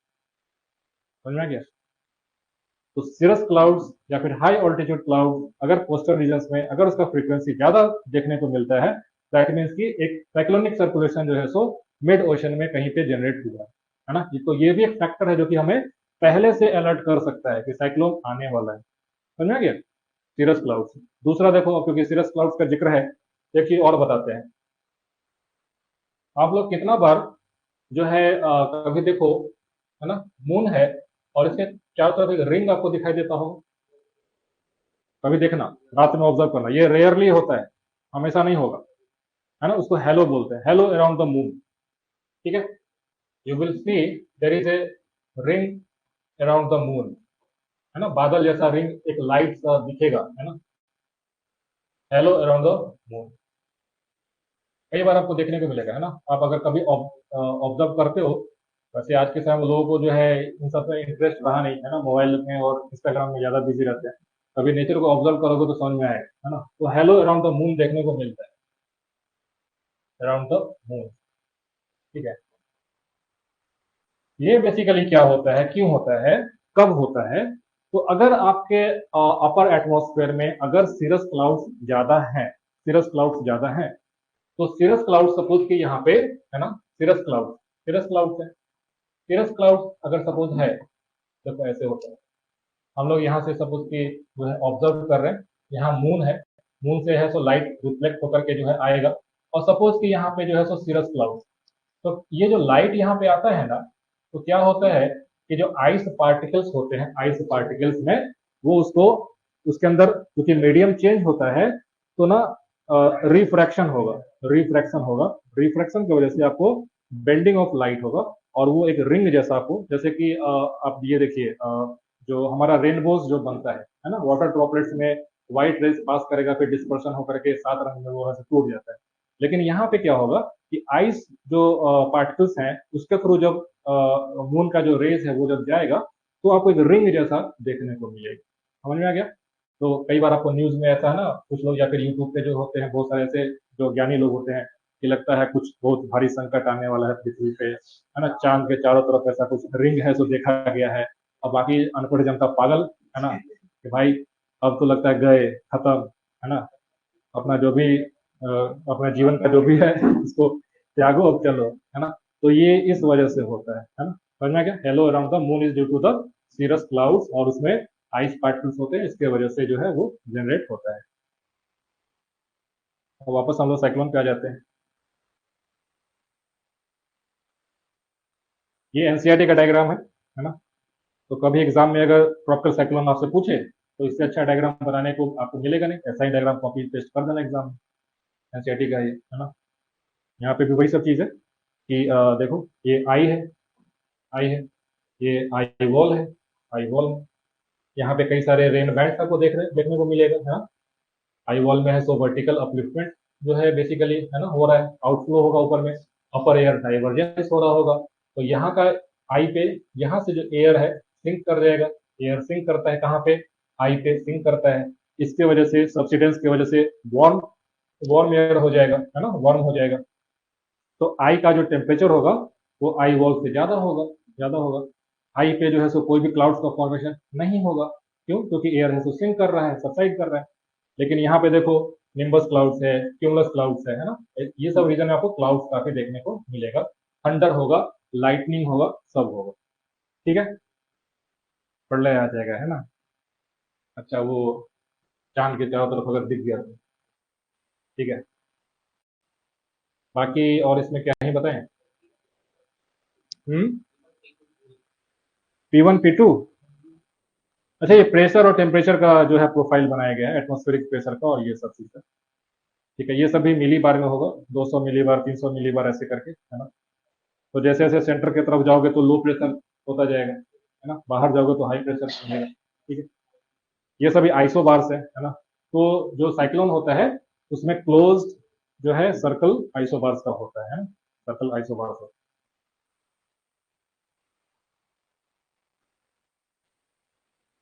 ठीक है, what fuels the tropical cyclone, तो अब आपको समझ में आएगा। Latent heat of condensation is the reason. ठीक है, latent heat of condensation, this is the fuel of tropical cyclone.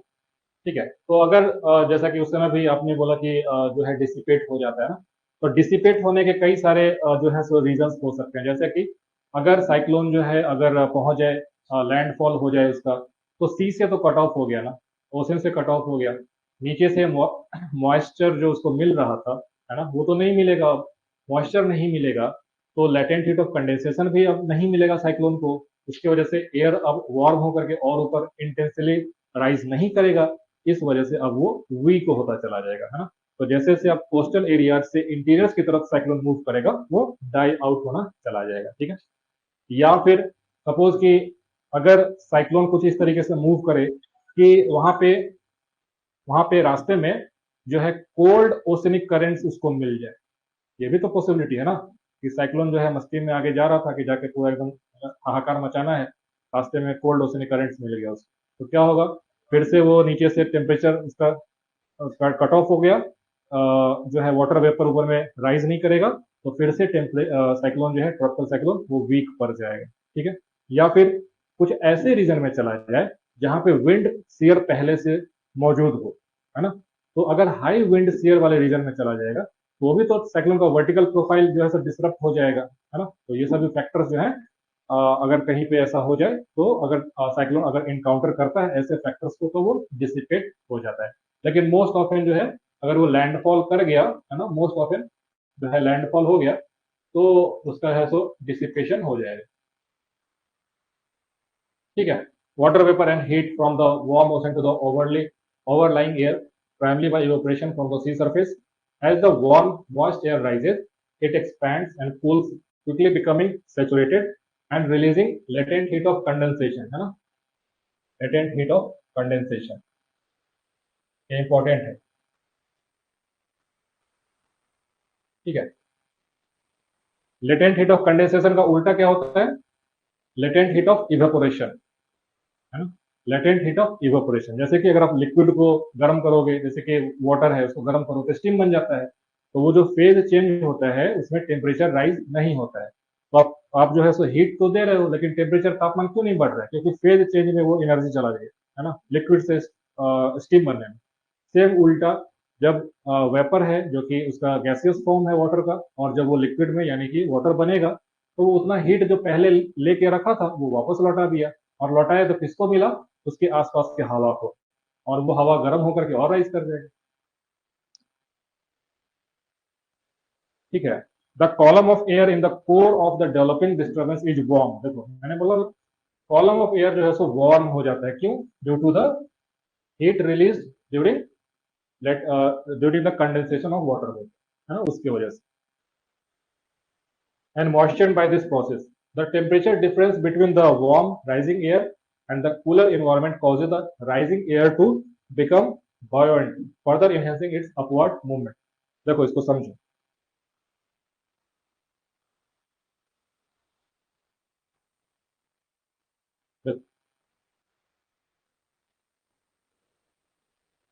हमारा जो एटमॉस्फेयर है ना, इसमें जो एयर होता है, एयर, उसका डेंसिटी कहाँ पे ज्यादा होता है?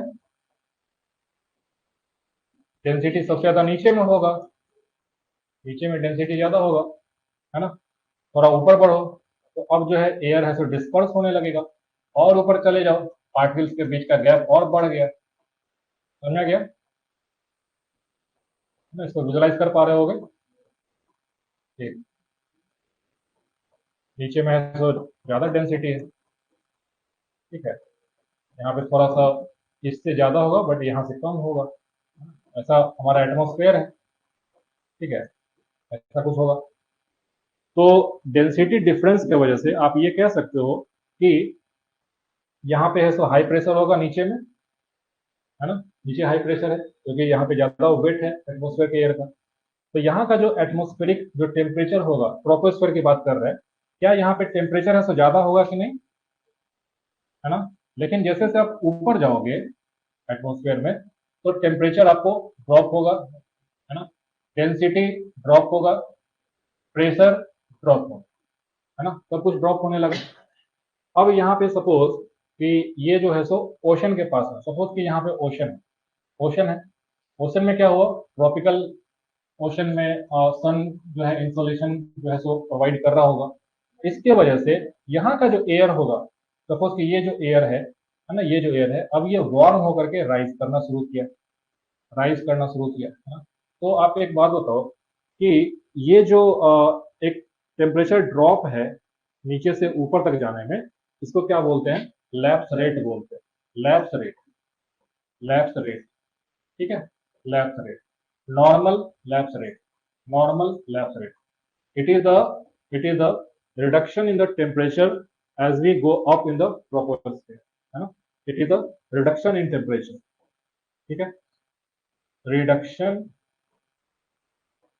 इन टेम्परेचर, ठीक है। यहाँ पे जो एयर राइज किया वार्म होकर के, है ना, वार्म होकर के, यानी कि इसके सराउंडिंग का जो एयर था उससे ज्यादा इसका टेम्परेचर है, तभी तो राइज किया ना, है ना? अब ऊपर पहुंचा, इसके साथ साथ जो है वाटर ड्रॉपलेट भी, वाटर वेपर भी होगा इसके साथ साथ। वाटर वेपर जब ऊपर पहुंचेगा तो नॉर्मल लैप्स रेट जो कि प्रिवेल कर रहा है, तो क्या ये जो है ठंडा होकर के बारिश के फॉर्म में है सो होगा कि नहीं? रेनफॉल हो जाएगा। तो क्या यहाँ पे ये जो वाटर वेपर है ऊपर जाकर के ठंडा होके रेनफॉल हो गया? रेनफॉल होगा। तो क्या ये latent heat of condensation release किया कि नहीं? ये जो एयर पार्टिकल्स थे इस पार्सल में जो कि राइज कर रहा था, क्या वो इस हीट को है सो ट्रैप करेगा कि नहीं? जब उस हीट को ट्रैप करेगा तो ये जो एयर पार्सल है, सपोज यहाँ पे एयर पार्सल ऐसे है, तो क्या ये अपने सराउंडिंग से गर्म हो जाएगा कि नहीं? समझ में आया? ये जो एयर पार्सल राइज किया, उसमें क्योंकि वाटर वेपर्स भी साथ में थे, कंडेंसेशन हुआ, बारिश होगा, latent heat of condensation release होगा, तो जो एयर पार्सल राइज कर रहा था वो उस हीट की वजह से गर्म हो जाएगा। गर्म किसके कॉन्टेक्स्ट में? अपने सराउंडिंग के कॉन्टेक्स्ट में। सराउंडिंग का जो हवा है वो तो एक उस टेम्परेचर पे है, लेकिन उस टेम्परेचर के कंपैरिजन में ये एयर है सो वार्म हो गया, तो क्या ये फिर से ऊपर राइज कर जाएगा कि नहीं? अगर सपोज कि इसमें वाटर वेपर बहुत सारा है, ओशन के ऊपर है, ट्रॉपिकल सी है, 27 डिग्री सेल्सियस से ज्यादा टेम्परेचर है, सपोज कि 33 डिग्री टेम्परेचर चला गया है ना, 34 डिग्री सेल्सियस टेम्परेचर चला गया है ना, तो क्या ये प्रोसेस बार बार रिपीट होगा कि नहीं? तो क्या ये कॉन्टिन्यूस ऊपर राइज कर जाएगा कि नहीं, बिल्कुल ट्रोपोपॉज के पास तक? यही साइक्लोन में होता है। समझ में आ गया?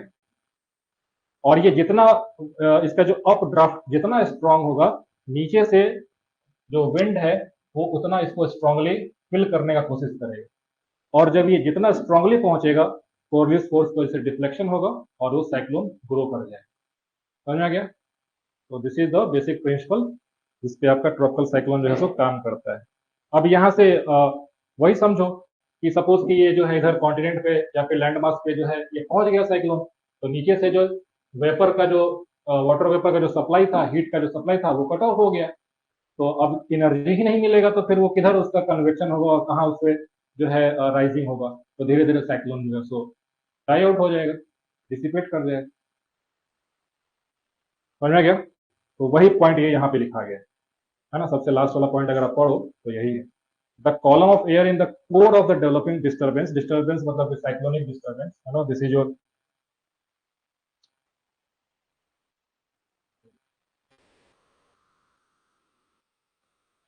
cyclonic disturbance is warm and moistened by this process. The temperature difference between the warm rising air and its cooler environment causes the rising air to become further buoyant and further enhancing the upward movement. ठीक है? समझ में गया?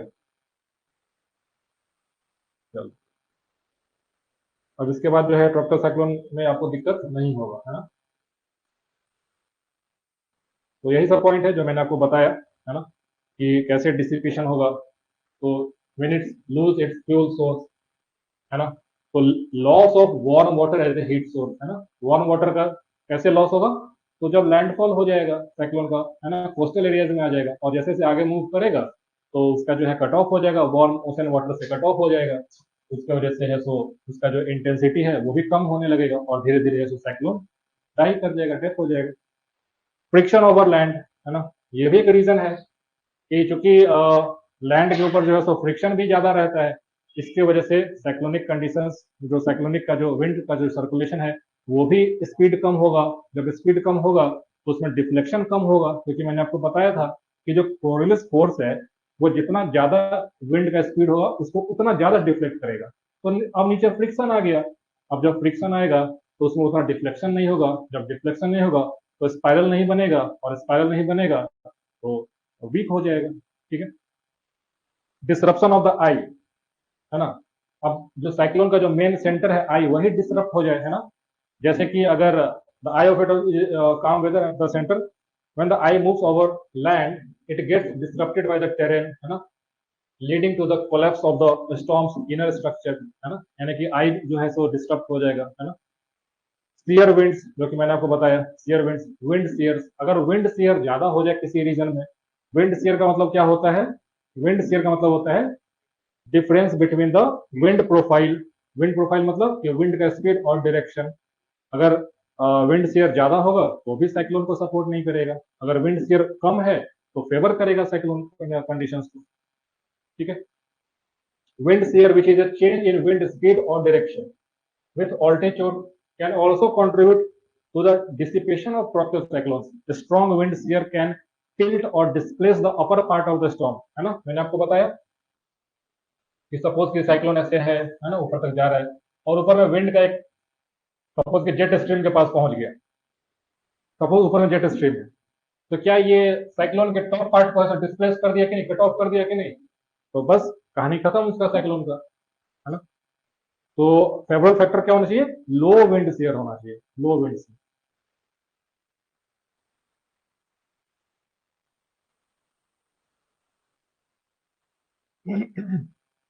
कोई doubt है यहां तक तो पूछो।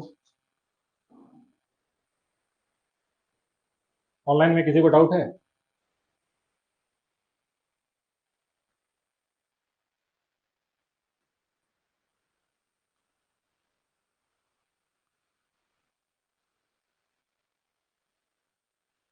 हम्म। यहाँ पे क्या है कि ये सवाल आपसे कई बार जो है सब पूछा जाता है ना, कि why does bay of Bengal have more tropical cyclones than Arabian sea. ठीक है, चलो बताओ कितना लोग को मालूम है इसके बारे में। जो इंडिया का अगर आप प्रोफाइल देखो, है ना, सवाल क्या पूछ रहा है? सवाल ये पूछ रहा है कि ठीक है, बे ऑफ बंगाल कहाँ पे है? बे ऑफ बंगाल, ठीक है, और ये है अरेबियन सी, अरेबियन सी। सवाल आपसे ये पूछ रहा है कि बे ऑफ बंगाल में, in comparison to the Arabian sea, the number of tropical cyclones which originate are more. ठीक है, बताओ। यानी कि बे ऑफ बंगाल में आप देखो तो यहाँ पे जो ट्रॉपिकल साइक्लोन बनेगा ना, ये ज्यादा बनता है। हालांकि अब जो है अरेबियन सी में भी बनने लगा है, तो ये भी एक सवाल है, पोटेंशियल क्वेश्चन, कि why do we have more frequent tropical cyclones in Arabian sea. तो इसमें क्लाइमेट चेंज, है ना, global warming, rise in sea temperature, है ना, अपवेलिंग का जो जोन है अपवेलिंग उसका वीक हो जाना, वो सब फैक्टर्स काम कर रहा है। बट अगर ट्रेडिशनली देखो अभी भी, तो बे ऑफ बंगाल में है सो ज्यादा साइक्लोन बनता है in comparison to your Arabian sea. इसके पीछे क्या रीजन है? तो सबसे पहला रीजन है कि टेम्परेचर डिफरेंस है ना, आप नोट कर सकते हो यहाँ पे। ठीक है, जो बे ऑफ बंगाल है, it is more warmer than Arabian sea. ठीक है, bay of bay of Bengal, है ना, is more warmer, is more warmer than Arabian sea. ठीक है, देन अरेबियन सी। तो इसका मतलब क्या होगा कि क्या बे ऑफ बंगाल में जो सी सरफेस टेम्परेचर है, that will be more than the Arabian sea. ठीक है, तो आप लिख सकते हो sea surface temperature in bay of Bengal is more than sea surface temperature in Arabian Sea। बता रहे हैं ना। यहाँ पे क्या है, जो अरेबियन सी है, अरेबियन सी है, देखो यहाँ पे क्या है कि आपको जो है अफ्रीका भी है इधर, है ना, अगर सपोज के ड्रॉ कर दे कुछ अफ्रीका, कुछ पार्ट ऐसे, है ना, अफ्रीका। तो ऐसा देखा गया है कि यहाँ से जो विंड्स जो होते हैं ना, है ना, इनका जो वेलोसिटी है वो ज्यादा होता है अरेबियन सी के ऊपर। समझ में गया?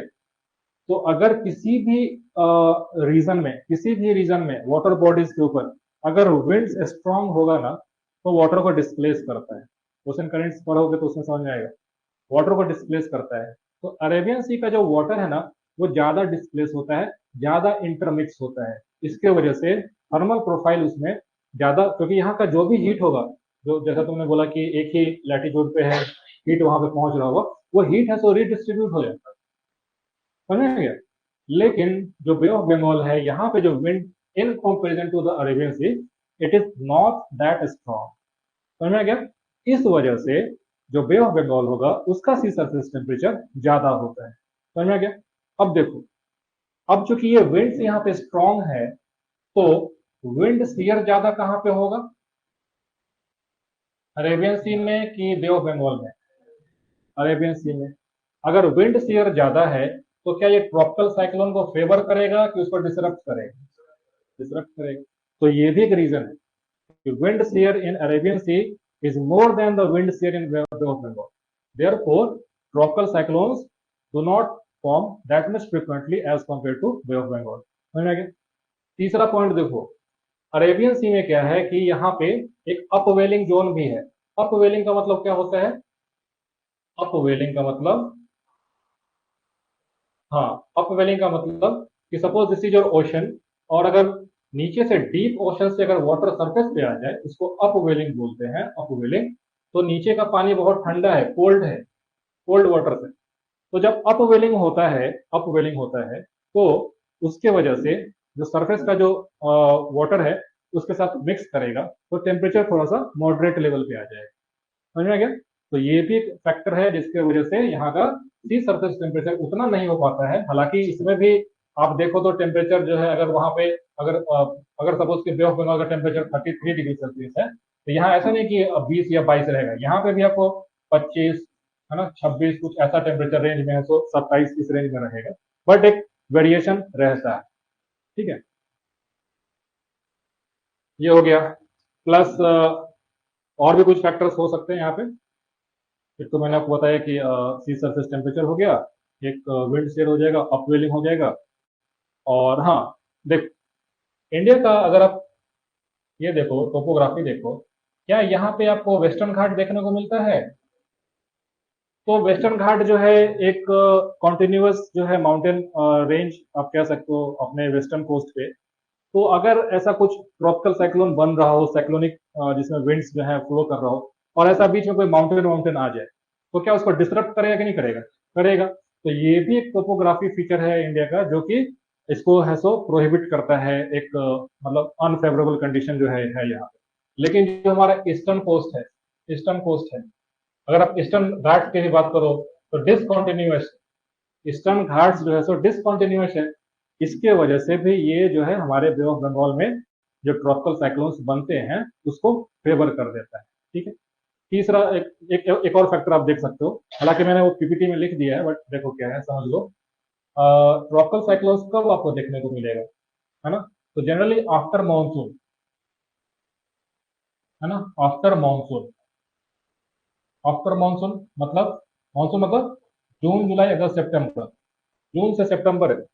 तो जैसे जैसे मानसून एंड होने वाला होगा ना, उसमें आपको जो है साइक्लोनिक कंडीशंस बनना स्टार्ट हो जाता है, अक्टूबर में, है ना। उस समय क्या होता है कि ये जो है अभी भी हीट रहता है, हीटेड रहता है। मैंने आपको बताया था कि जो ओशन होते हैं वो हीट को स्लोली एब्जॉर्ब करता है और उतना ही लेट से है सो रेडिएट करता है। यानी कि वार्म अप भी धीरे धीरे होगा और कूल डाउन भी धीरे धीरे होगा। तो उस समय जो है हमारा बे ऑफ बंगाल बहुत ज्यादा इसका वार्म अप, जो वार्म हो जाता है। और जब हमारा मानसून होता है ना, तो यहाँ पे एक मानसून ट्रफ जो है सो आ जाता है। मानसून ट्रफ, मानसून ट्रफ इसको बोलते हैं, मानसून ट्रफ। ट्रफ मतलब क्या होता है बेसिकली? अभी देखो, हमारा जो सन है वो टुवर्ड्स ट्रॉपिक ऑफ कैंसर है, सो पहुंच रहा है, 21 जून को पहुंच जाएगा, है ना। तो अब जो है हमारा जो लैंड मास है इंडिया का, वो अब ज्यादा गर्म होने लगेगा in comparison to the surrounding oceans. तो क्या लैंड मास पे है so due to high temperature, क्या यहाँ पे सेंट्रल इंडिया पे एक लो प्रेशर ट्रफ बनेगा कि नहीं, जो कि मानसून विंड्स को भी अट्रैक्ट करता है?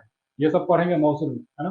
तो ये समझो कि ये जो मानसून ट्रफ होता है ना, ये हमारे इंडिया के ऑलमोस्ट मिडिल पार्ट पे जो गैंगेटिक प्लेन्स है वहां से होते हुए और बे ऑफ बंगाल में जो है एक्सटेंड उसका हो जाता है, एक्सटेंशन हो जाता है।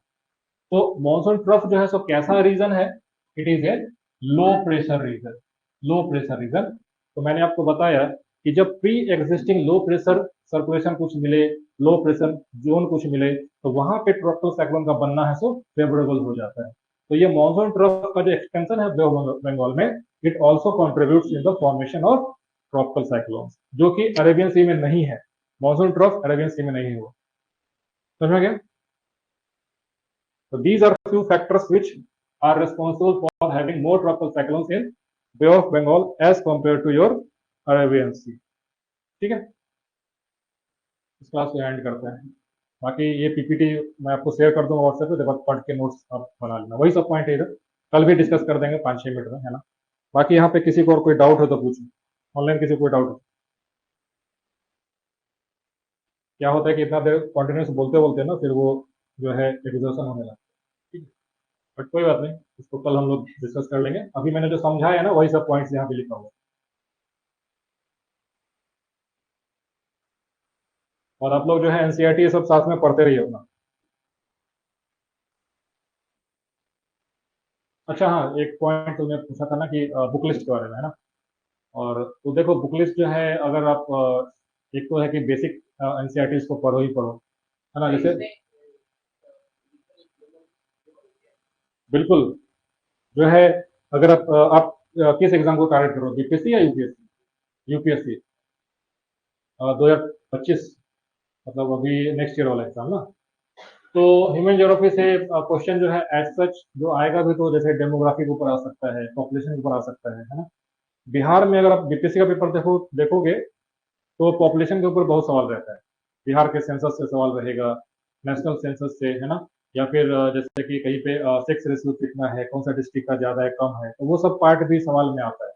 लेकिन यूपीएससी में एज सच ह्यूमन ज्योग्राफी बहुत ज्यादा इंपॉर्टेंट नहीं है। लेकिन ह्यूमन ज्योग्राफी इसलिए पढ़ना आपको पड़ेगा, मेंस में काफी हेल्पफुल होगा, है ना। जब आप इकोनॉमी का पार्ट पढ़ोगे, जहाँ पे डेमोग्राफी के बारे में पढ़ोगे, पॉपुलेशन ग्रोथ, एम्प्लॉयमेंट, है ना, वो सभी किधर ह्यूमन ज्योग्राफी से ही रिलेटेड है। तो अगर ह्यूमन ज्योग्राफी पढ़ ले तो एनसीईआरटी को अच्छे से बेस बना के, तो आगे मेंस वाले में काम कर देगा वो, ठीक है। तो उसको छोड़ना नहीं है। और लेकिन हाँ, ह्यूमन ज्योग्राफी के लिए अगर ऑप्शन नहीं है, अगर आपका ज्योग्राफी, तो कोई स्टैंडर्ड बुक पढ़ने का जरूरत नहीं है, जैसे कि माधव भूषण पढ़ लिए जा करके, वो सब नहीं करना है।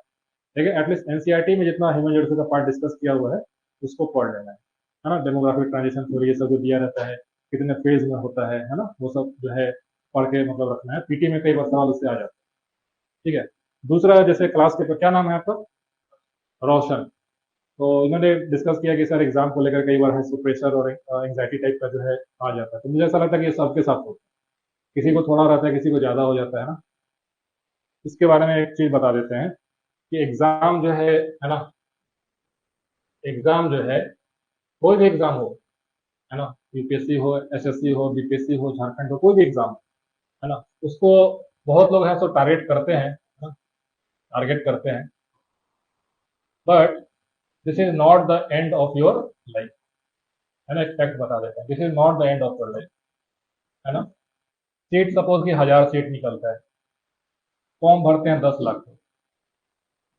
सपोज के 10 लाख में से मान के चलो कि 1 ही लाख लोग हैं तो सीरियस तैयारी करते हैं। इस 1 लाख में से भी सोचो कि 10 ही हजार ऐसा लोग है जो कि टाइम अच्छे से मेहनत करता है, आंसर राइटिंग करता है, पीवाईक्यूज को रिवाइज करता है। तो क्या ये 10 हजार में से सबका सिलेक्शन हो जाएगा क्या? नहीं होगा ना। होना तो हजार का ही है, कभी 800, कभी 900, कभी 1200, ऐसे ही होना है। तो कहने का मतलब है कि ये मैं आपको डिमोटिवेट नहीं कर रहा हूँ, प्रैक्टिकल मैं आपको बता रहा हूँ कि बाकी जो लोग हैं ना, जिसको सो कॉल्ड सोसाइटी बोले कि अरे ये तो एग्जाम क्वालिफाई नहीं कर पाया, फेलियर कहला रहा है, ऐसा नहीं है, ऐसा नहीं है ना, ऐसा नहीं है। क्योंकि आप जो टाइम अपने ऊपर दे रहे हो ना, चीजों को पढ़ने में, समझने में, आप है सो एसेट अपने आप को बिल्डअप कर रहे हो। You are the asset. और ये आपको रिटर्न प्रोवाइड कर देगा, किसी एक फॉर्म में नहीं तो दूसरे फॉर्म में, है ना। एक फॉर्म है कि एग्जाम क्वालिफाई करके आप रिटर्न ले सकते हो, है ना। अगर नहीं, तो आपके पास इतना चीजों को समझने का और बाकी सारे चीजों का नॉलेज रहेगा कि आप फर्दर स्टडीज करके आगे मूव कर सकते हो। नहीं तो किसी बिजनेस में जा सकते हो, एंटरप्रेन्योर बन सकते हो, कुछ भी कर सकते हो, लेकिन अपने आप को स्ट्रेस फ्री रखना है ना। Exam is not the end of life, है ना, इसको समझ लो। और दूसरे लोग आपको क्या बोलते हैं, नहीं बोलते हैं, उससे फर्क नहीं पड़ना है, सही, है ना। तो कभी भी एंग्जाइटी हो, कभी भी कुछ लगे कि नहीं हो रहा है, ऐसा नहीं, थोड़ा सा मेहनत में एक्स्ट्रा एफर्ट डाल दो। लेकिन जैसे गीता में बोलते हैं ना, निष्काम कर्म करो, है ना। निष्काम कर्म का मतलब कि हमारे पास सिर्फ मेहनत है, ठीक है। रिजल्ट बहुत सारे फैक्टर्स पे डिपेंड करता है ना। तो लक का भी फैक्टर है, डेस्टिनी का भी फैक्टर है, बहुत सारा चीज होता है। तो इसका मतलब ये नहीं कि जो है थोड़ा सा आपको परेशान होगा, क्योंकि अगर आप किसी चीज के पीछे इतना लगन से मेहनत कर रहे हो, नहीं मिलता है, तो थोड़ा सा दुख और पछतावा होता है। लेकिन उसको ये समझ लेना अपने अंदर, उसको इनहेरिट कर लेना कि हम फेल्योर हो गए हैं, लोगों के सामने कैसे जाएंगे, किससे क्या बात करेंगे, ऐसा कुछ नहीं है ना, ऐसा कुछ नहीं है। अगर सन सेट होता है तो after a certain time rise कर जाता है। इस पे ध्यान रखो, इस पे विश्वास रखो। लाइफ में कभी भी लो फेज में फंसोगे, थोड़ा सा अपने आप को स्ट्रांग रखो, मोटिवेटेड रखो, पॉजिटिव लोगों के साथ में रहो, राइज कर जाओगे। समझ में गया? इसलिए स्ट्रेस ज्यादा नहीं लेना है ना। और एग्जाम अगर कल को नहीं भी निकलता है ना, 1000 ऑप्शन मिलेगा। अपने हॉबीज पे वर्क करो, है ना। जो चीज तुम्हें करना अच्छा लगता है, हॉबीज। आज के समय क्या है कि लोग हॉबीज में भी अपना कैरियर बना लेते हैं, ठीक है। तो एक हॉबीज को जरूर पैशनेटली फॉलो करो, ठीक है, वो तुम्हें स्ट्रेस फ्री भी रखेगा, एंगेज करके रखेगा, है ना। तो ये सब जो है मतलब करके रखो। बाकी एग्जाम को सीरियसली तैयारी करो, अच्छे से स्ट्रेटजी बना करके कि बेसिक बेसिक बुक्स को पढ़ लिए, जो एनसीईआरटीज हैं, जो स्टैंडर्ड बुक्स हैं जो लोग पढ़ रहे हैं उसको पढ़ लिए, है ना। प्लस जो पीवाईक्यूज जो पूछा गया है उसको अच्छे से देख गए कि क्या सब कौन से टॉपिक से कैसा सवाल आता है। उससे आपको ये एक आपको आइडिया लगता है कि कल को सवाल जो है सो किस तरीके का आ सकता है। मेंस का क्वेश्चन पिछले 10 साल का लिख जाओ, है ना। अगर आप इस चीज को अगर मानो यूपीएससी का मेंस का क्वेश्चन है ना, अगर आप यूपीएससी का, है ना, जैसे कि 2013 में पैटर्न चेंज हुआ है ना, 2013 से 2024 हो गया, और 2023 का जो अभी एग्जाम हुआ है ना, 10 साल हो गया, ठीक है। आप कुछ मत करो, इस 10 साल का पेपर को आप याद करो, मेंस, जीएस का पेपर, एसए का भी टॉपिक, और उसके ऊपर पूरा ब्रेनस्टॉर्म कर जाओ। आपको 80% तैयारी हो जाए, ये मैं आपको लिख के देता हूँ, है ना। क्वेश्चन रिपीट होते हैं मेंस में, अगर आप पेपर देखो यूपीएससी का मेंस का पेपर, है ना, तो क्वेश्चन का जो नेचर होगा ना वो रिपीट आपको दिखेगा, एग्जैक्ट सेम नहीं रहेगा, एग्जैक्ट भी कई बार आ जाता है ना। लेकिन वो जो कॉन्सेप्ट जो पूछा है ना उसके अराउंड आपको सवाल मिलेगा।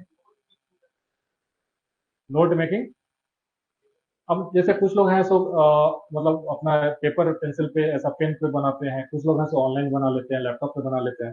तो वो नोट मेकिंग ऐसा नहीं करना है कि एग्जाम से पहले जो है 500 पेज का 1000 पेज का नोट बना लिए और एग्जाम के पहले रिवाइज ही नहीं कर पाए। नोट मेकिंग का तरीका ऐसा होता है कि अगर आप कोई टॉपिक पढ़ते हो, सपोज किसी टॉपिक जैसे कि आज साइक्लोन के बारे में हमने पढ़ा है ना, तो ये तो पूरा 40-50 पेज का पीडीएफ, एग्जाम के पहले तो इसको लेके नहीं बैठोगे। लेकिन जब इसको 3-4 बार 5 बार पढ़ लोगे तो तुम्हें कुछ कीवर्ड्स दिखेंगे, कुछ कॉन्सेप्ट दिखेंगे, है ना। उसको A4 पेज पे लिख लिए, है ना, कीवर्ड कॉन्सेप्ट, ताकि एक बार देख भी लिए तो पूरा चीज रिकॉल हो जाएगा।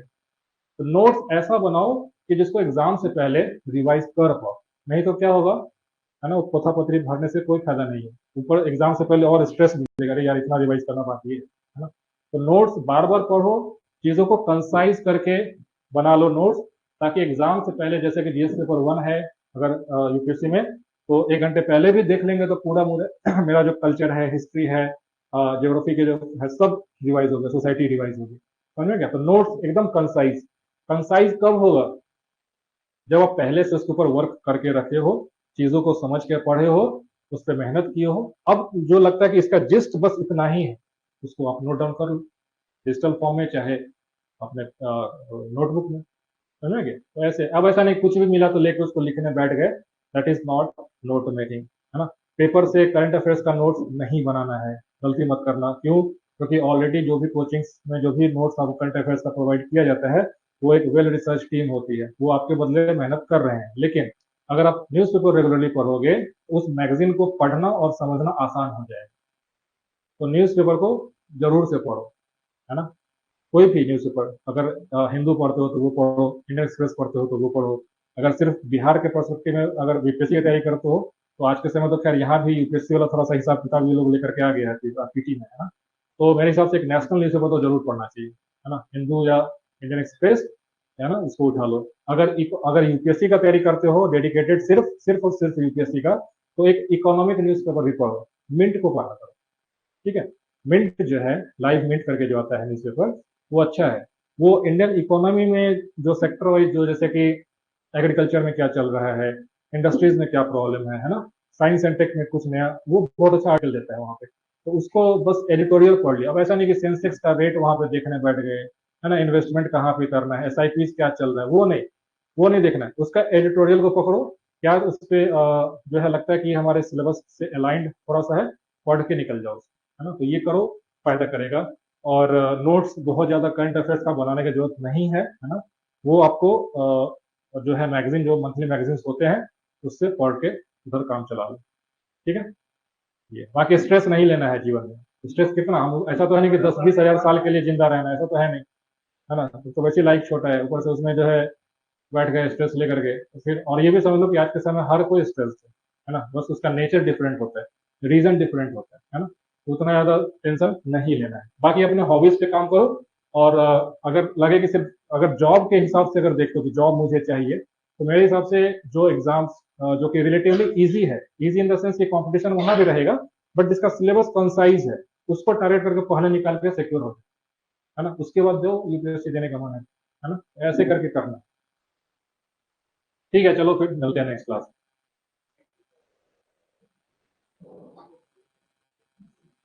बिना फल के असर ये हो, अच्छा कोई